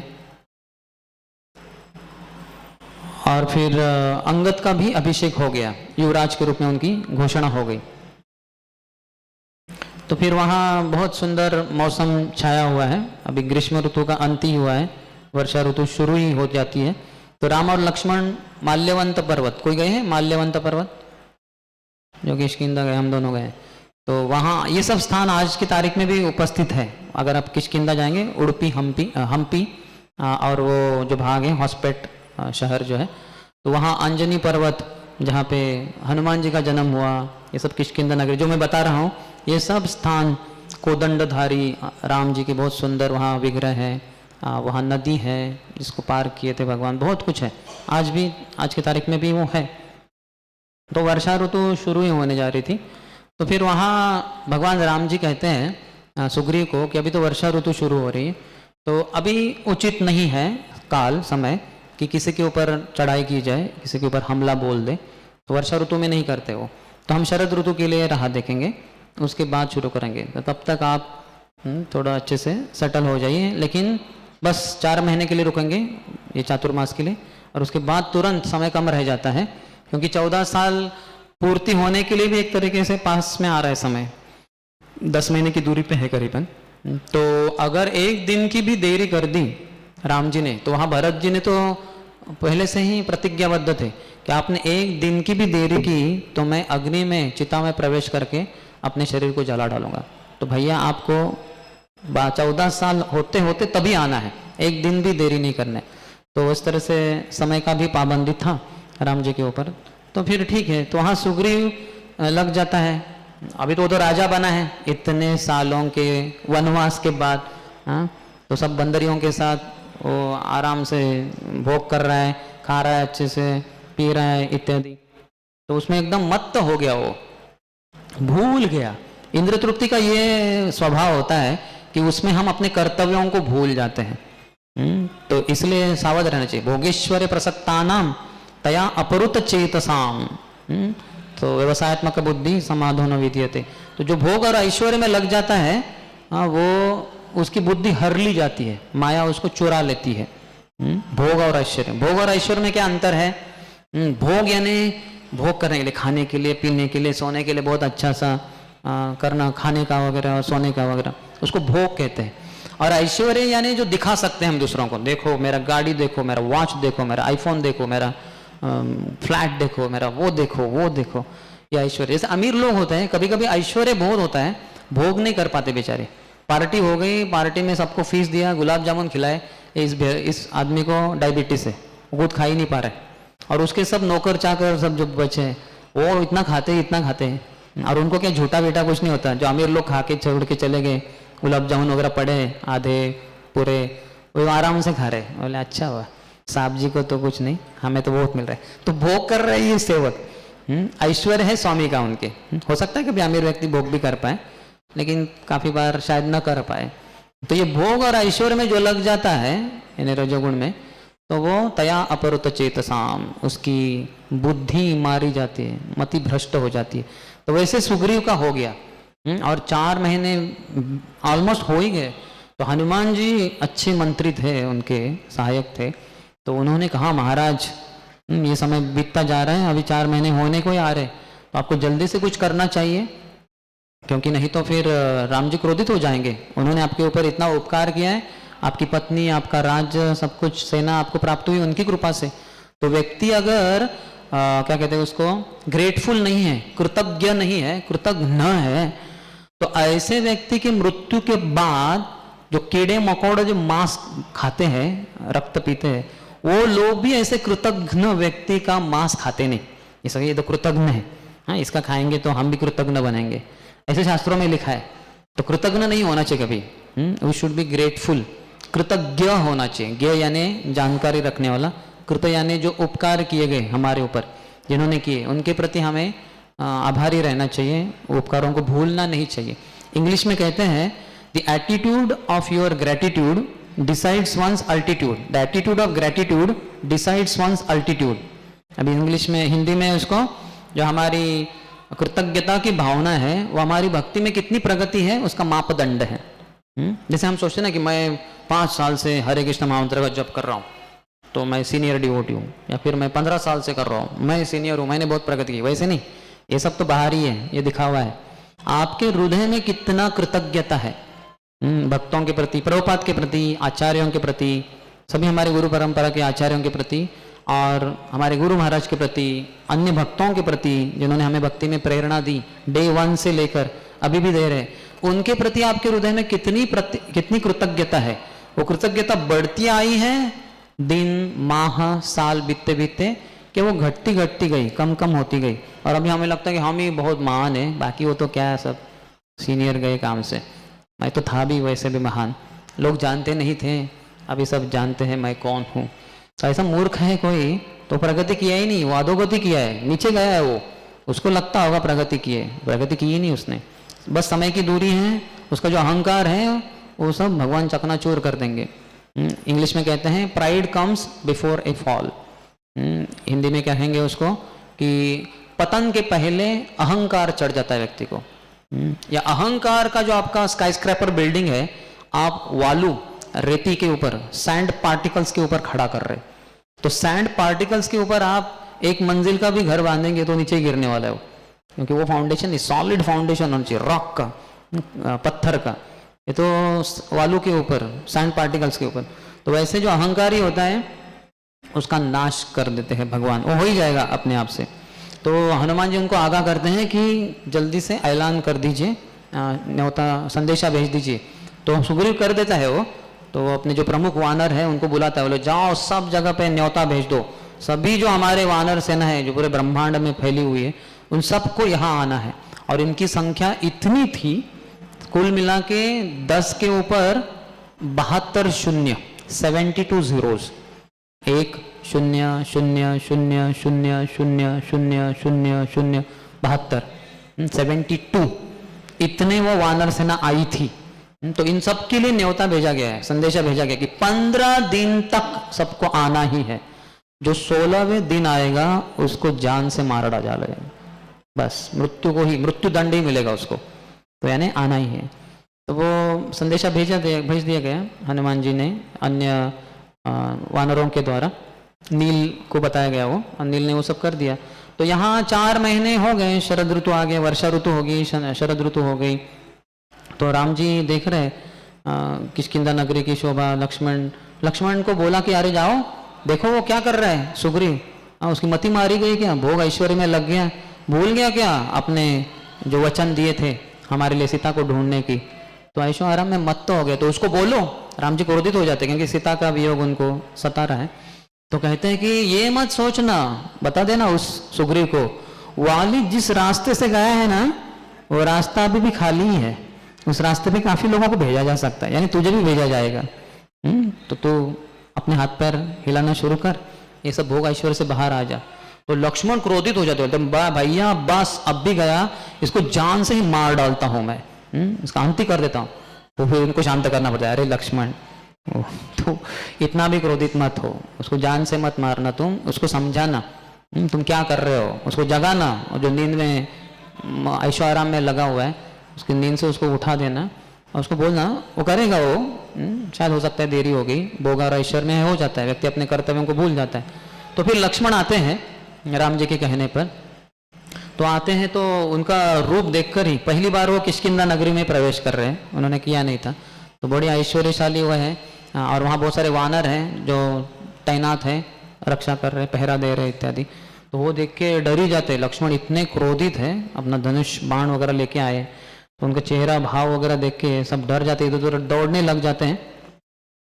और फिर सुग्रीव के पास संदेश भेजा जाता है कि लक्ष्मण आए हैं, बड़े क्रोधित है, वो ललकार रहे, कहाँ है ये सुग्रीव, सोया है क्या, क्या कर रहा है ये, राम जी के प्रति जो वचन है भूल गया क्या। तो वो ऐसे होता है। तो फिर सुग्रीव भी डर जाता है, ये क्या है। तो अभी क्या करे, वो एकदम मत्त था, और अपनी पत्नी के साथ वगैरह वो ऐशो आराम में लगा हुआ था। तो फिर वो डर गया, क्या करूँ। तो फिर वो तारा को भेजता है, तारा बड़ी समझदार थी, तो उसको भेजता है कि तुम जाओ, तुम लक्ष्मण के रोष को, क्रोध को शांत करो, और उसको थोड़ा समझाओ बुझाओ कि भाई कर रहे हम कार्य, अब तक वर्षा ऋतु चल रही थी। तो वो आती है, तारा आती है, और जैसे तारा आती है तो तुरंत लक्ष्मण जी के शांत हो जाते हैं। और वो तारा को पूछते हैं कि क्या है, सुग्रीव कुछ करने वाला है कि नहीं। तो फिर वो बताते कि कैसे एक सामान्य जीवात्मा मनुष्य भी जब भोग और ऐश्वर्य से घिरा रहता है तो वो भी अपने कर्तव्यों को भूल जाता है, ऐशो आराम में मत्त हो जाता है, भूल जाता है। तो ये तो एक बंदर है, वानर है, इसकी क्या हैसियत है, ये भला कैसे नहीं भोग और ऐश्वर्य से बहक जाए। तो चिंता मत कीजिए, ऐसा मत सोचिए कि वो कुछ नहीं कर रहे। तो उन्होंने पहले से ही न्योता भेजा है, सभी को निमंत्रण भेजा है, और आ ही रहे हैं बंदर, आप देख सकते हैं कितने सारे आए हैं और आएंगे थोड़े दिन में, आप चिंता मत कीजिए। तो फिर लक्ष्मण जी शांत हो जाते हैं और फिर अंदर जाते हैं, सुग्रीव से मिलते हैं, फिर से उसको ललकारते हैं। तो सुग्रीव माफ़ी मांगते, क्षमा मांगते, बोले चिंता मत कीजिए, सबको भेजा है न्योता और वो आ ही रहे हैं। तो फिर अभी वो सब आ जाते हैं सभी वानर, तो उनको सुग्रीव जो है पूर्व, दक्षिण, पश्चिम और उत्तर चारों दिशा में अलग अलग वानरों के जो संगठन है, ग्रुप्स को भेज देते हैं। तो पूरा बताते, जो मैंने पहले बताया कि पूर्व दिशा में जाएंगे तो यहाँ से लेके जो किष्किंधा है वहाँ से पूर्व में जाते जाते जाते जाते कौन से प्रदेश आएंगे, कौन कौन राजा राज्य कर रहे हैं, क्या क्या हो रहा है, सब बता देते हैं। और चारों दिशाओं के वैसे ही दक्षिण, उत्तर और पश्चिम भी। और विशेषकर राम जी देखते हैं कि इन्होंने हनुमान जी के ऊपर ज़्यादा भरोसा किया है और उनके साथ विशेष लगाव है और उनको ये कर रहे हैं। तो वो समझ गए इतना विश्वास हनुमान जी के ऊपर इनका जो है, और हनुमान जी है ही बड़े पात्र, तो हो ना हो सीता को कोई अगर ढूंढ के निकाले तो ये हनुमान जी ही है। तो इसलिए अपनी एक अंगूठी वो एकांत में हनुमान जी को देते हैं, कहते हैं कि मुझे आपके ऊपर विश्वास है कि आप ही सीता को ढूंढ लाएंगे, तो इसलिए मेरी पहचान के लिए कि आप मेरे द्वारा भेजे गए हैं, क्योंकि वहाँ तो राक्षसों के साथ रहते हैं, वो बहुरूपिया होते हैं और फंसाते भी है, तो सीता को आपके ऊपर विश्वास नहीं होगा। लेकिन ये जब अंगूठी दिखाएंगे तो उनको पूरा विश्वास होगा ये तो राम जी की है और किसी की नहीं, तो वो समझ जाएंगे कि आप मेरे दूत हैं, राम दूत है करके। तो देते हैं उनको, और फिर जो हनुमान जी उनके दल के नायक होते हैं अंगद, उनके सब साथ निकल पड़ते हैं दक्षिण दिशा में। तो बस कुछ समय के बाद ही ये जो पूर्व में, पश्चिम में और उत्तर में गए हुए सभी जो दल थे वानरों के, वो वापस आ जाते हैं निराश होकर, कहते नहीं महाराज सुग्रीव जी, हमें तो मिला ही नहीं, सीता का कुछ आता पता कुछ है ही नहीं। तो फिर ये दक्षिण दिशा वाले ही थे जो आए नहीं थे और वो आगे बढ़ते ही जा रहे थे। तो आगे बढ़ते बढ़ते उन्होंने सीता का खोज कर रहे थे, वो गंधमादन पर्वत के ऊपर आ जाते हैं और फिर वहाँ आगे ढूंढ रहे, लेकिन उनको कुछ खाने को नहीं मिलता, वो भूखे प्यासे रहते हैं एक गुफा में घुसकर। तो वहाँ दिव्य सरोवर होता है, दिव्य भवन होता है, तो वहाँ एक वृद्ध तपस्विनी रहती है, एक बूढ़ी माँ जो बहुत दिव्य दिखाई देती है। तो फिर उनको वो पूछते हैं, तो वो बताते हैं वो तापसी थी, तपस्या करने वाली, अपना दिव्य परिचय देती है और उनके भोजन की वगैरह व्यवस्था करती है। पूछती है उनको आप कौन है सब, तो वो बताते कैसे सीता जी की खोज में हमें सुग्रीव ने, हमारे राजा ने राम जी के दुख को मिटाने के लिए भेजा है। फिर वहाँ से गुफा से बाहर निकलने का वो रास्ता बताती है। तब वो समुद्र के तट पे आ जाते हैं, एक समुद्र तट पे।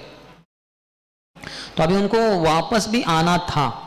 जैसे वो आगे थे पूर्व पश्चिम उत्तर दिशा वाले, तो ये दक्षिण वालों को भी आना था, एक समय दिया था, लेकिन इनका ये समय बीत चुका था।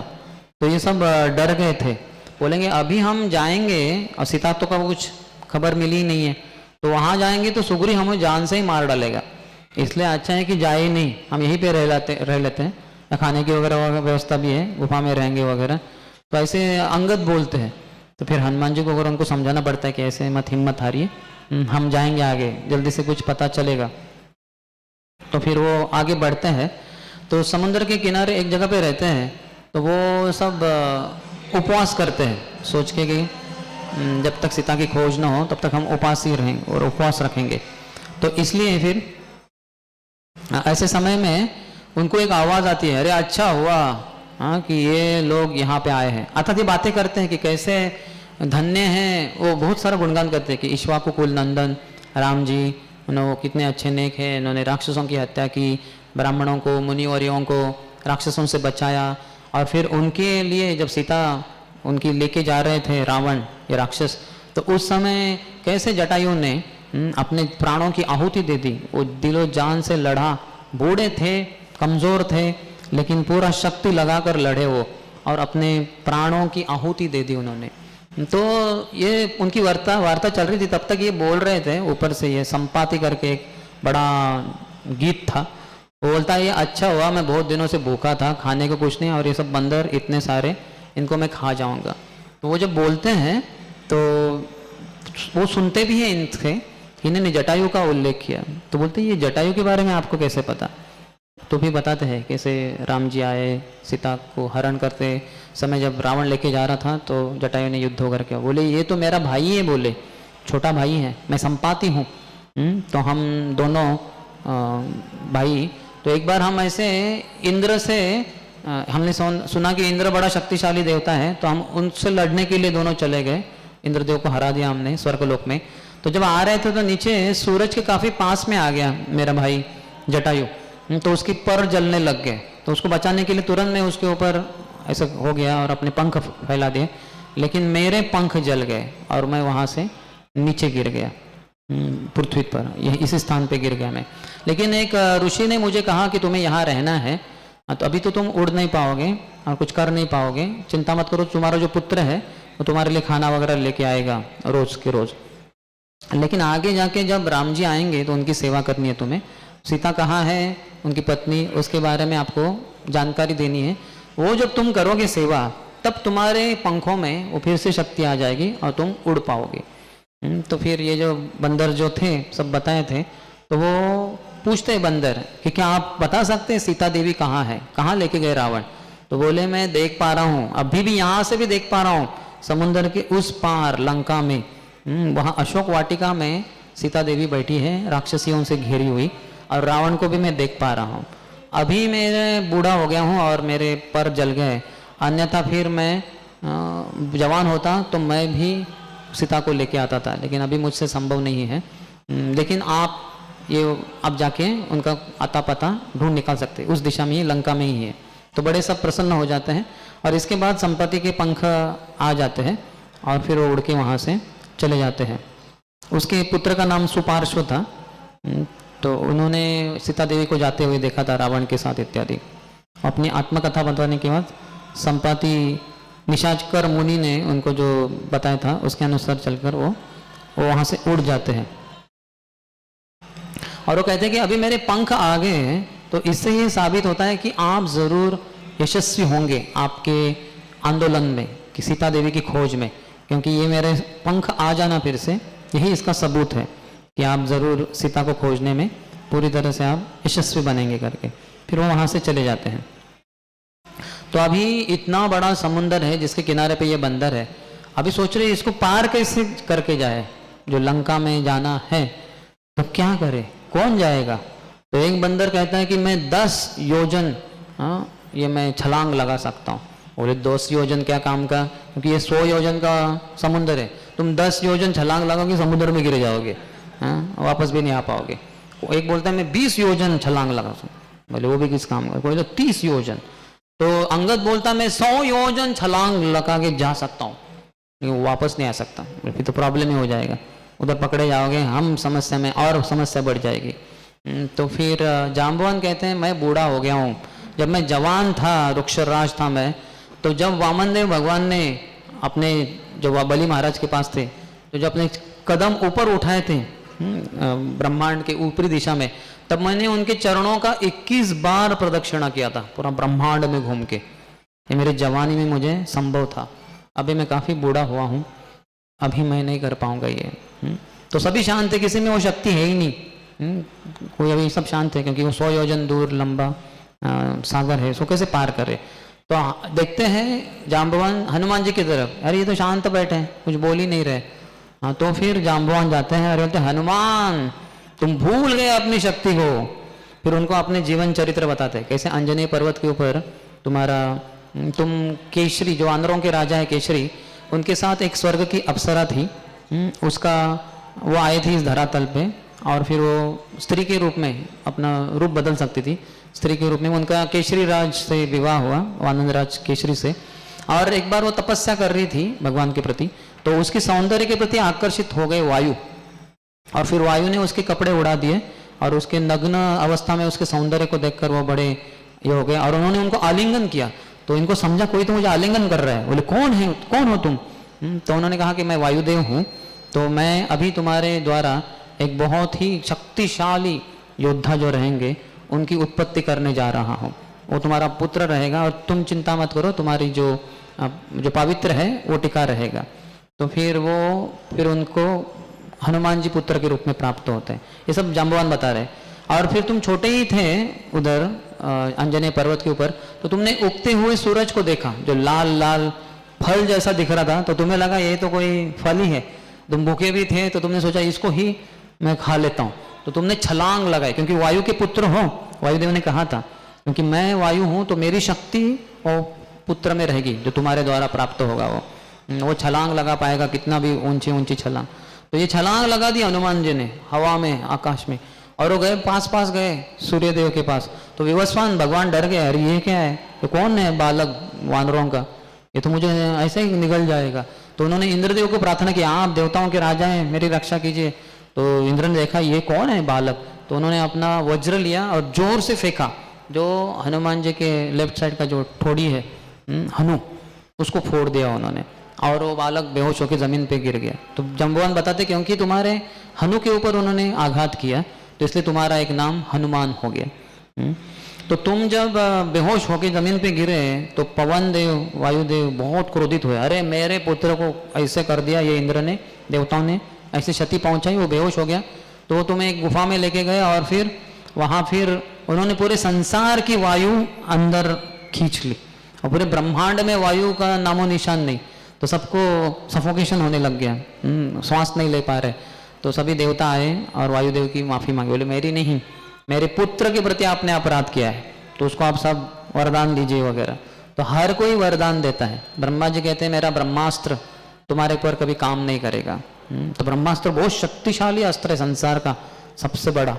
लेकिन हनुमान जी को पहले से वरदान था। जब मेघनाथ ने उनको ऊपर ब्रह्मास्त्र छोड़ा, हनुमान जी को तो कुछ समझता थी नहीं, लेकिन वो अपने आप को बांधे जाने के लिए तैयार हो गए, क्योंकि उनको देखना तो ये रावण है क्या चीज़, कौन है ये व्यक्ति जिसने सीता देवी का अपहरण किया। तो वो ब्रह्मास्त्र ऊपरी रूप से उन्होंने स्वीकार किया, नहीं तो ब्रह्मास्त्र उनके लिए था नहीं। और सूर्यदेव ने कहा कि मैं इनको ब्रह्म विद्या प्रदान करूंगा। तो बाद में प्रदान भी करते हैं, तो कैसे प्रदान करते हैं? सूर्यदेव कहते हैं कि भाई देखो मैं तो रुक नहीं सकता, क्योंकि मुझे तो रथ के ऊपर जो अरुणी उनका रथ हाँकता है उसके ऊपर सूरज तो चलते ही रहते, कभी रुकते नहीं। तो बोले चिंता की बात नहीं गुरुदेव, मैं आपके सामने थोड़ा नीचे रहकर पीछे उड़ते उड़ते आपसे विद्या ग्रहण करूंगा, आप चलते रहिए, रुकने की जरूरत ही नहीं। तो इतना शक्तिशाली है हनुमान जी, और हर कोई अलग अलग उनको वरदान देते हैं। फिर हनुमान जी की शक्ति ऐसी बढ़ती है, तो शक्ति बहुत ज़्यादा है। बंदर है, बालक है, नटखट रहते बालक, और तो बंदर भी है, तो वो फिर वो बड़े शैतान बन जाते हैं, नटखट बन जाते हैं। तो बहुत कुछ समस्या करते हैं। मुनि जो कर रहे गायत्री वगैरह, नदी में जाके उनके पाँव खींचते हैं, धक्का मारते किसी को, तो इतना तंग करते हैं दूसरों को। तो ये मुनिवर उनको शाप दे देते हैं, अरे तो इतना तुझे अहंकार है, तू सब अपनी विद्या अपनी शक्ति भूल जाए, जब तक कोई उस तुम्हें याद न दिलाए आगे जाके जब उसकी जरूरत पड़ेगी, तब तक तुम अपनी सभी शक्तियों को भूल जाओगे। तो जैसे ही वो हो गया तो हनुमान जी अपनी शक्ति को भूल गए। छोटे बालक के एकदम नंबर बन जाते हैं, सभी साधुओं की महात्माओं की सेवा करना वगैरह शुरू कर देते हैं और सभी खुश हो जाते हैं कि अच्छा है ये केसरी नंदन, अभी बहुत होनहार लड़का हो गया ये, तो बस सब खुश हो जाते हैं, आशीर्वाद देते हैं उसको। लेकिन तब से लेके अभी तक हनुमान जी को अपनी शक्ति का पता ही नहीं होता है, क्योंकि वो भूल चुके हैं। और यही उचित समय था जो जाम्बवान है उनको याद दिलाते कि अरे हनुमान, तुम अपना वो विराट स्वरूप दिखा दो जो तुम्हारी असली शक्ति है, और फिर ये क्या है 100 योजन, तो ये ब्रह्मांड को लांग के जा सकते हो, तुम्हारे लिए ये क्या बड़ी बात है, तो तुम याद करो अपनी शक्ति को। तो फिर उनको सब याद आ जाता है, तो बहुत बड़ा उनका स्वरूप बन जाता है। सब वानर देखते देखते वो इतना बड़ा, उनको ऐसा गर्दन पूरा ऊपर देखना पड़ता है। वो महेंद्र पर्वत के ऊपर चढ़ के छलांग मारने के लिए हनुमान जी महेंद्र पर्वत के ऊपर चढ़ते हैं और बहुत बड़ा आकार होता है उनका, और 100 योजन के लिए छलांग मारने वाले हैं। मारते हैं तो इतना शक्ति होता है, वो हवा के साथ जो इतना शक्ति के साथ वो उड़े, तो बहुत सारे जो पेड़ वगैरह थे बाजू बाजू में बहुत शक्तिशाली, वो सब उखाड़े गए और वो भी हवा की गति से वो भी उनके साथ उड़े, लेकिन अर्थात वो समुद्र में जाके गिरे। ये हनुमान आगे प्रस्थान करते ही रहे। तो यहाँ तक वर्णन आता है इस किष्किंधा कांड में। हनुमान जी निकले हैं सीता की खोज में लंका की तरफ। किसी का कोई प्रश्न है? यस।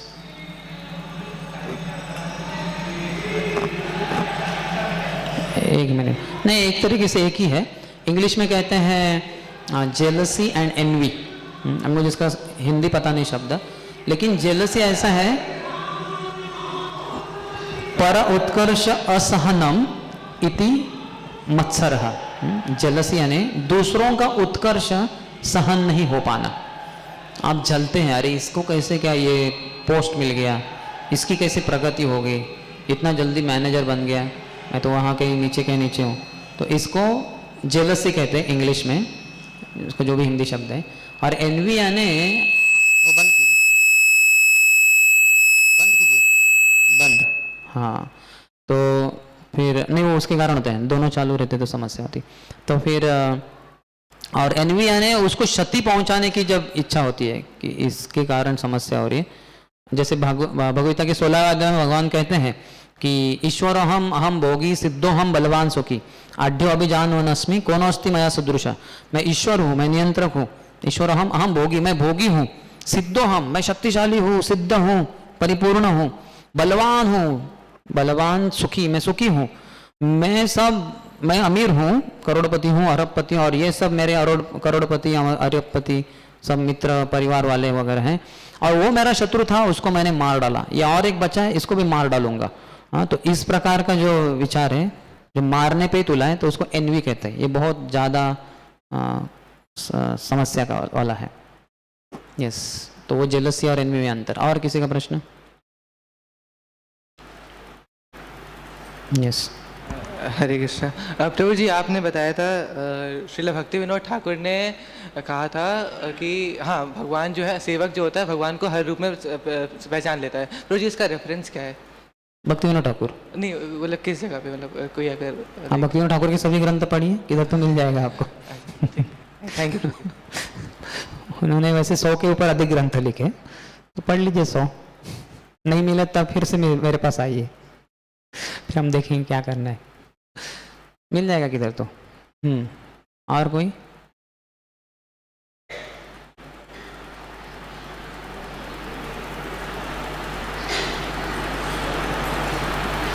तो माता जी को प्रश्न है, माइक पीछे देंगे, कोई उठ के जाएंगे उनके पास, नहीं तो समय जाएगा बहुत। यहाँ से जाइए, यहाँ से जाइए, यहाँ से जाइए। अब बस माता जी हाथ ऊपर कीजिए, उनको पता चले कि इनको देना है।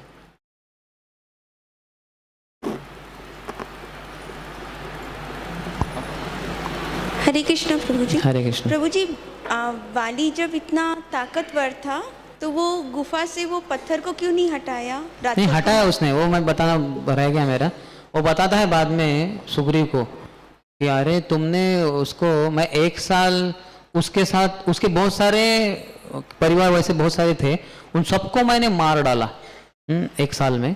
और मैं जब बाहर आने के लिए आया तो गुफा का दरवाजे के ऊपर बड़ा पत्थर था, मैं ढूंढता रह गया पहले थोड़ा, बाद में उनको समझा कि इधर है, तो फिर उन्होंने उनको लाते मार मार कर उसको निकाल दिया और फिर वो बाहर आए। एक तो उसको समय लगा क्योंकि वो अकेले उस राक्षस को ही नहीं मारे, उसके परिवार वालों को भी मारा, वो भी सब राक्षस थे, इसलिए नदी खून की नदी बहने लग गई थी और अंधेरा था अंदर, उनको समय ढूंढने में समय लगा। यस, और कोई?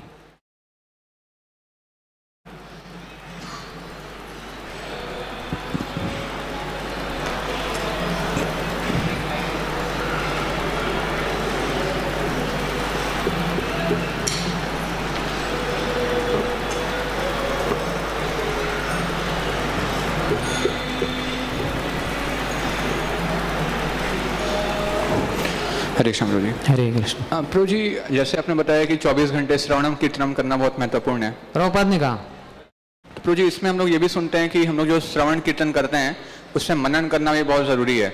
जो सत्वगुण में होता है उनका स्वाभाविक रूप से मनन चलता रहता है एट एवरी मोमेंट।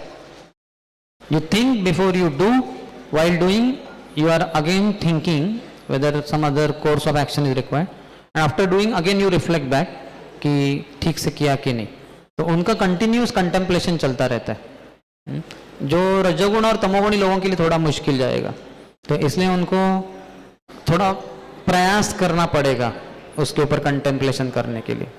लेकिन जो सत्वगुणी है उसके लिए स्वाभाविक चलता रहता है, ये कंटिन्यूस प्रोसेसिंग होता है उसका। तो प्रभु जी जैसे अगर हम कुछ सेवा कर रहे हैं या कुछ मतलब वैसा फ्री टाइम है, तो उस टाइम पे फिर श्रवण कीर्तन करते ही रहना चाहिए, मनन स्वाभाविक रूप से होगा, उसके लिए इंतजार करें? आप प्रचार कीजिए दूसरों को, प्रचार करते करते मनन हो जाएगा, प्रचार करते करते हो जाएगा। वही महाप्रभु ने भी हमें बताया, जा रे देखो तारे कहो कृष्ण उपदेश, और वही ईश्वरपुरी ने भी महाप्रभु को बताया था, नाचो गाओ भक्त संगे करो संकीर्तन कृष्ण उपदेश करी तार ये जन, क्योंकि प्रचार करते करते भगवान की बहुत कृपा प्राप्त हो जाती है, तो कंटेम्पलेशन में भगवान की शक्ति साक्षात्कार भी मिल जाते हैं। तो वो स्वाभाविक रूप से प्रचार करते करते आपको कहीं तो आप अटक जाएंगे, किसी की प्रश्न का उत्तर नहीं दे पाएंगे, या उत्तर देने के बाद भी थोड़ा सा सोच में पड़ जाएंगे कि यार सही में मैंने जो उत्तर दिया वो बराबर है क्या। फिर से आप ग्रंथों को जाके देखेंगे और आपको दिखाई देगा कि वो वैसा है उधर ग्रंथ में जो आप भूल गए थे। तो प्रचार करने से बहुत कृपा प्राप्त होती है। Contemplation is automatic side product of your preaching work, preaching service. धन्यवाद। यस, उधर पीछे।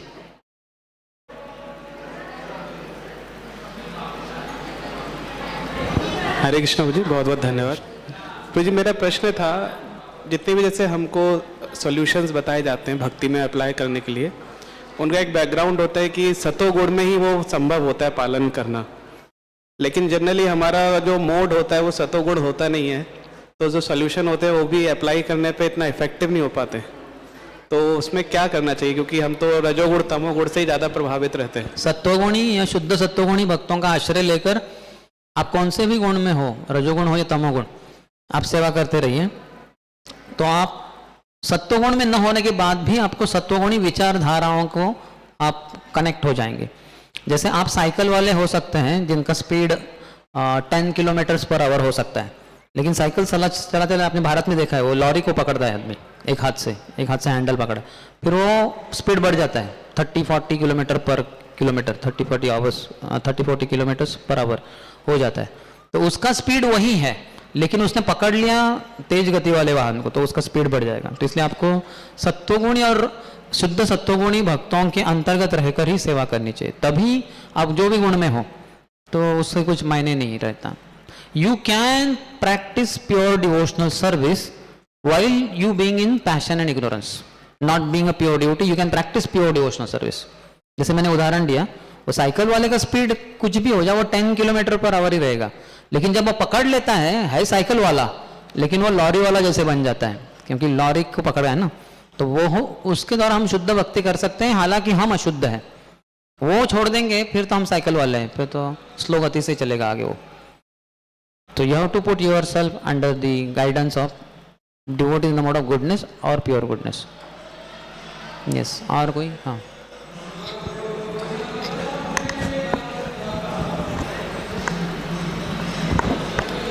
जय श्री कृष्णा। हरे कृष्ण।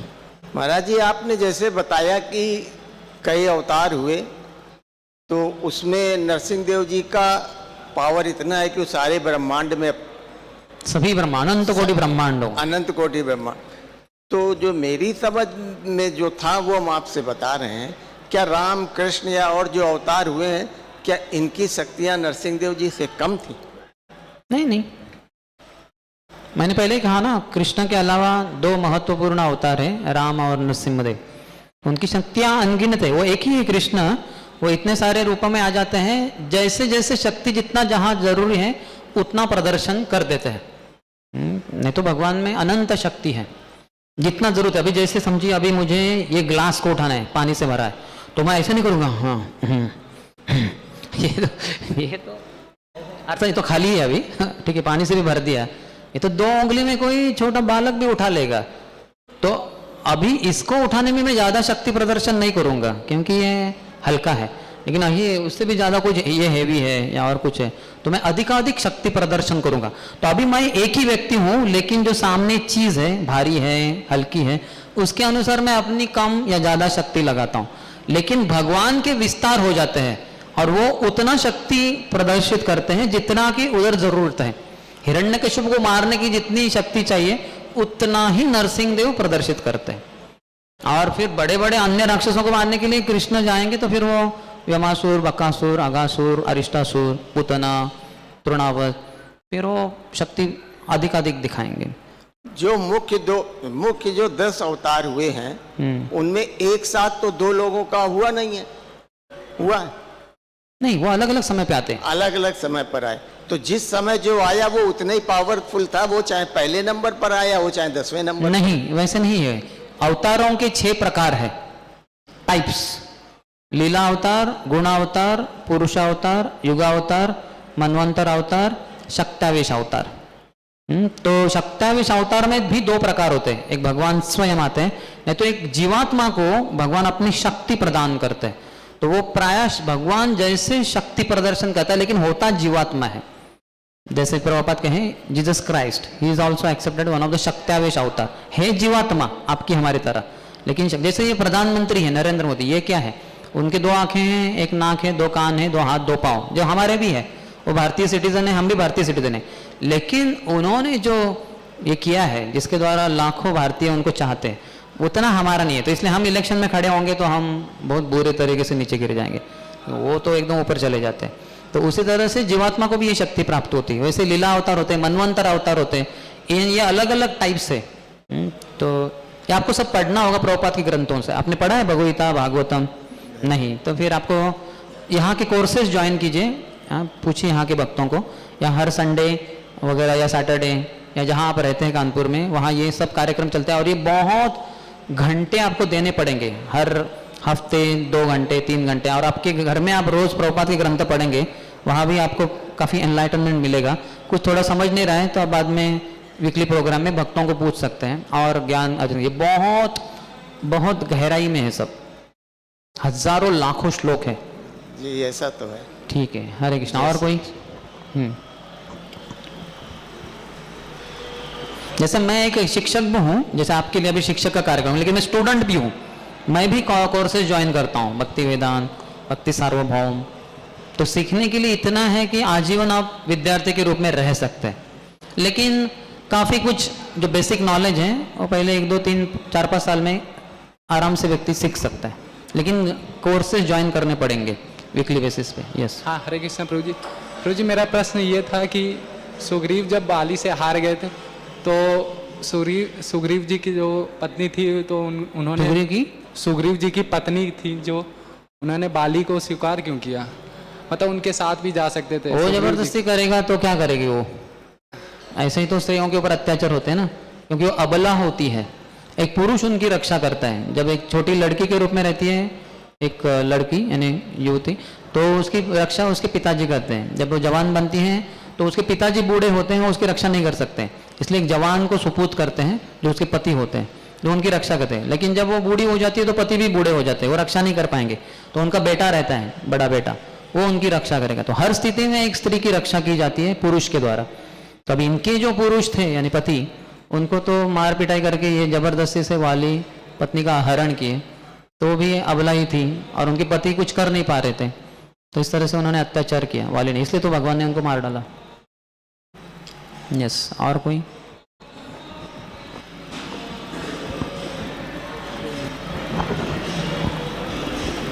ठीक है, फिर यहीं पे विराम दें।